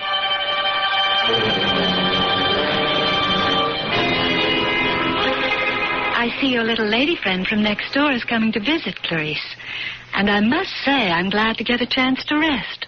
It's quite tiring for me. I know, Clarissa. I know. Now remember, we need Ray Bissonette. I know that, too. I'm even more tired than you, Clarissa. Much more. I'm so glad you're home, Mrs. Wenderby. I have a lot that I want... Well, why don't you just come in and have some tea? I was just making myself a cup. Oh, thank you. You don't mind the kitchen? Oh, not at all. My dear, what is it you want from me? I think you should come with me to my house and tell Ray what you told me. Do you think your husband will move out because I tell him he should? You're very wise. And forgive me, but very strange, too. Just very old. You don't think about growing old, do you? Well, of course not. You're too young and too alive. You're not worried about the lines and the wrinkles. You wouldn't look for some way, for any way, to stay young forever. Now, come on, baby. This is the 20th century, the atomic age, the computer-controlled society. Don't give me this stuff about witches. How else can you explain what's been going on? I wish you'd tell me just what you think has been going on. Ray, why is it that I only see Mrs. Wenderby and you only see Clarissa? I don't know. It's because you're a man and I'm a woman. Why should that make a difference? If they both were the same woman, it would make all the difference in the world, wouldn't it? Do you know what you're saying? Yes. Where in the world did you ever get a nutty idea like that? From these books. Then I suggest you stop reading them. Stick with the comics. They make more sense. You see, the succubi are really frighteningly ugly, but to young men they appear beautiful and desirable. I can't believe you'd take all this witch and succubi stuff seriously. 2 men who lived in this house before us disappeared. The only thing about that bothers me is that it bothers you. If you're really concerned about me, there is something you can do. Well, if you mean move out, the answer... I mean put my theory to the test. How are we going to do that? You make one last date with Clarissa. Whoa. Hear me out. Just for lunch or cocktails or coffee. You tell me when and where. I'll happen along and you'll introduce me. After I meet her, I'll give you my word I'll never mention witches or moving again.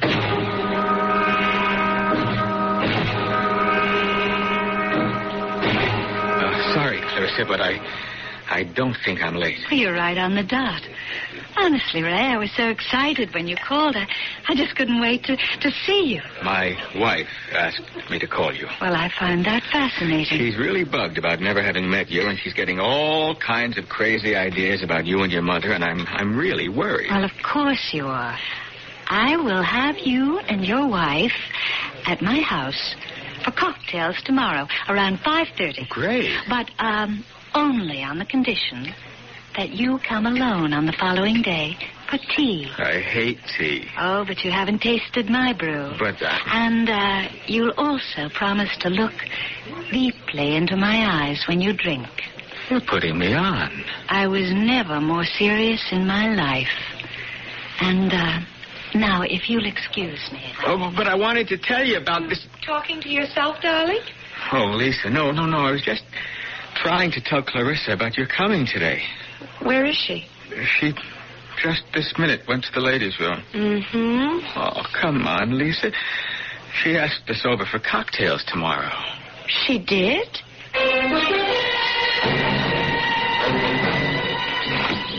I've never seen you so excited. When we ring the bell and Clarissa, or Clarice, opens the door and asks us in, it's going to be like the end of a bad dream for me. For me, too, but only because of you.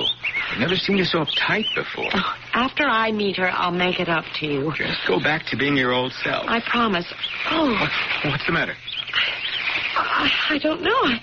I suddenly feel dizzy, as if I'm going to faint. Maybe we shouldn't go any further. We can call and make it for some other... No way. I'm not going to break this appointment. Let's go. Oh, Ray. What? Help me. I'm falling.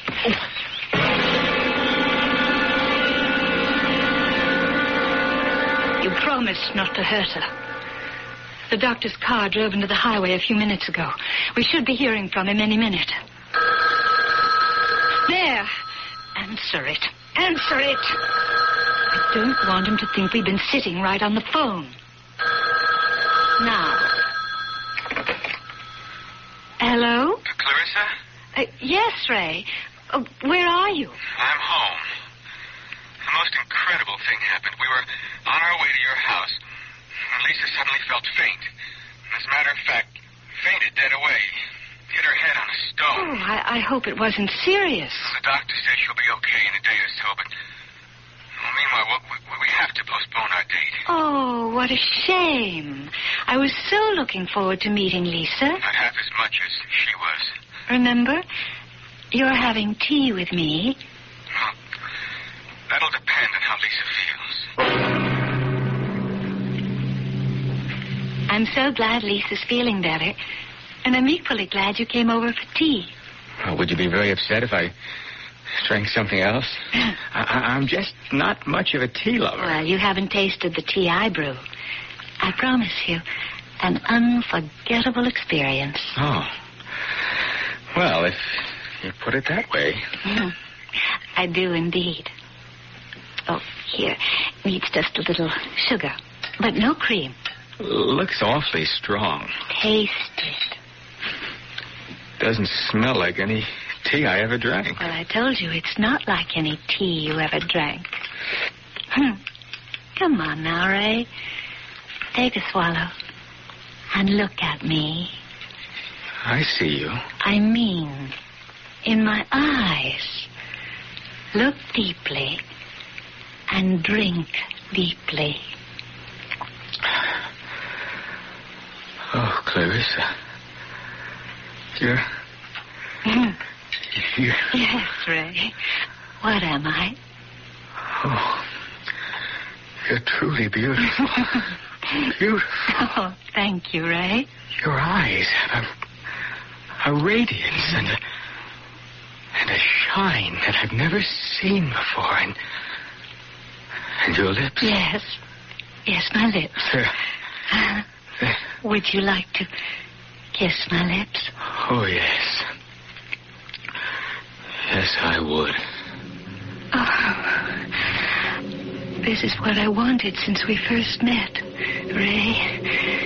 To hold you in my arms and hold you forever and ever, and hold your youth and your vitality and feel it make me young again. And do you still find me beautiful, Ray?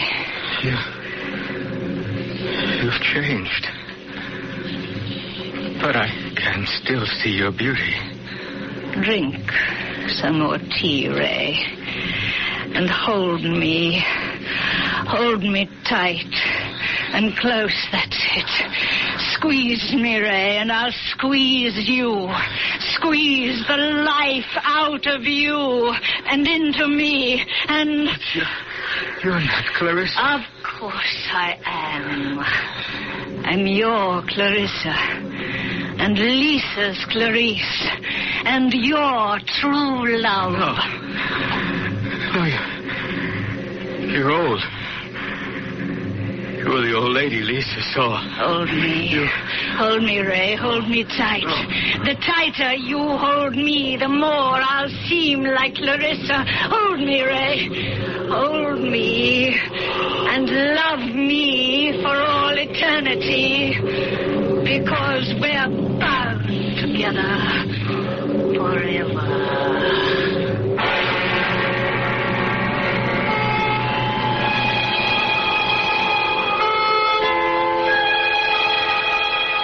To all the newly marrieds, and about-to-be marrieds listening, I know of a charming little house for sale. It's a great bargain. The only qualification that's absolutely necessary is that the husband be a young and virile man. However, if you purchase it, you don't have to worry because all of you are strong-minded enough to know that there really aren't any such things as witches. I'll be back shortly. When you want quality, instant printing in a hurry, see the professionals who print at PIP. PIP stands for Professional Quality Printing at Low Prices. PIP printers are trained in the latest printing techniques. They use professional presses to turn out printing you can be proud of. From carbonless forms, letterheads, sales reports, whatever. Depend on the professionals at PIP. Look for the PIP near you in the yellow pages under printers. That's PIP. People make the difference. Hi, I'm Julie Amato for White Westinghouse. Because food storage needs are so different, White Westinghouse makes refrigerators in many styles and sizes. You can get spacious side-by-sides in both 3-door or 2-door styles. Or choose a model with the freezer on the top, even a model with the freezer on the bottom. And if you already have a separate freezer, buy the all-refrigerator model. Many good reasons to White Westinghouse, your house. White Westinghouse, your house. Before Shogun, in a Japan of warring clans and star-crossed lovers, there was the glorious saga, Shike. Shike, the beautiful and violent epic of a warrior monk trained in 1,000 ways to kill, and the radiant noblewoman whose passion for him defies all tradition. Shike, the Japan you will always remember. In the Jove paperback you will never forget. Ohio's Junior Miss. Thursday on CBS Television. The first runner-up, winner of an $8,000. It's the 24th annual America's Junior Miss Pageant. Lauren Green will host as 50 high school seniors compete to win the title of America's Junior Miss.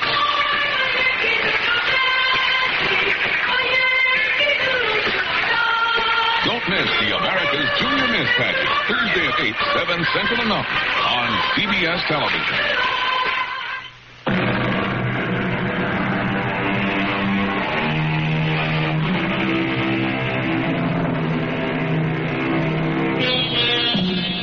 Speaking of witches, as we were, it's of course true that people have always had an ambiguous attitude towards them. In some literature, they're portrayed as fascinating, lovely women with quicksilver qualities who bewitch the males with their charms. In other stories, they appear ugly old bags, spreading evil and polluting everything they touch. Which is the true picture? Could it be, perhaps, that both are true? Think about it. Our cast included Patricia Elliott, Carol Teitel, Ira Lewis, and Dan Acco. The entire production was under the direction of Hyman Brown. This is E.G. Marshall inviting you to return to our Mystery Theater for another adventure in the macabre.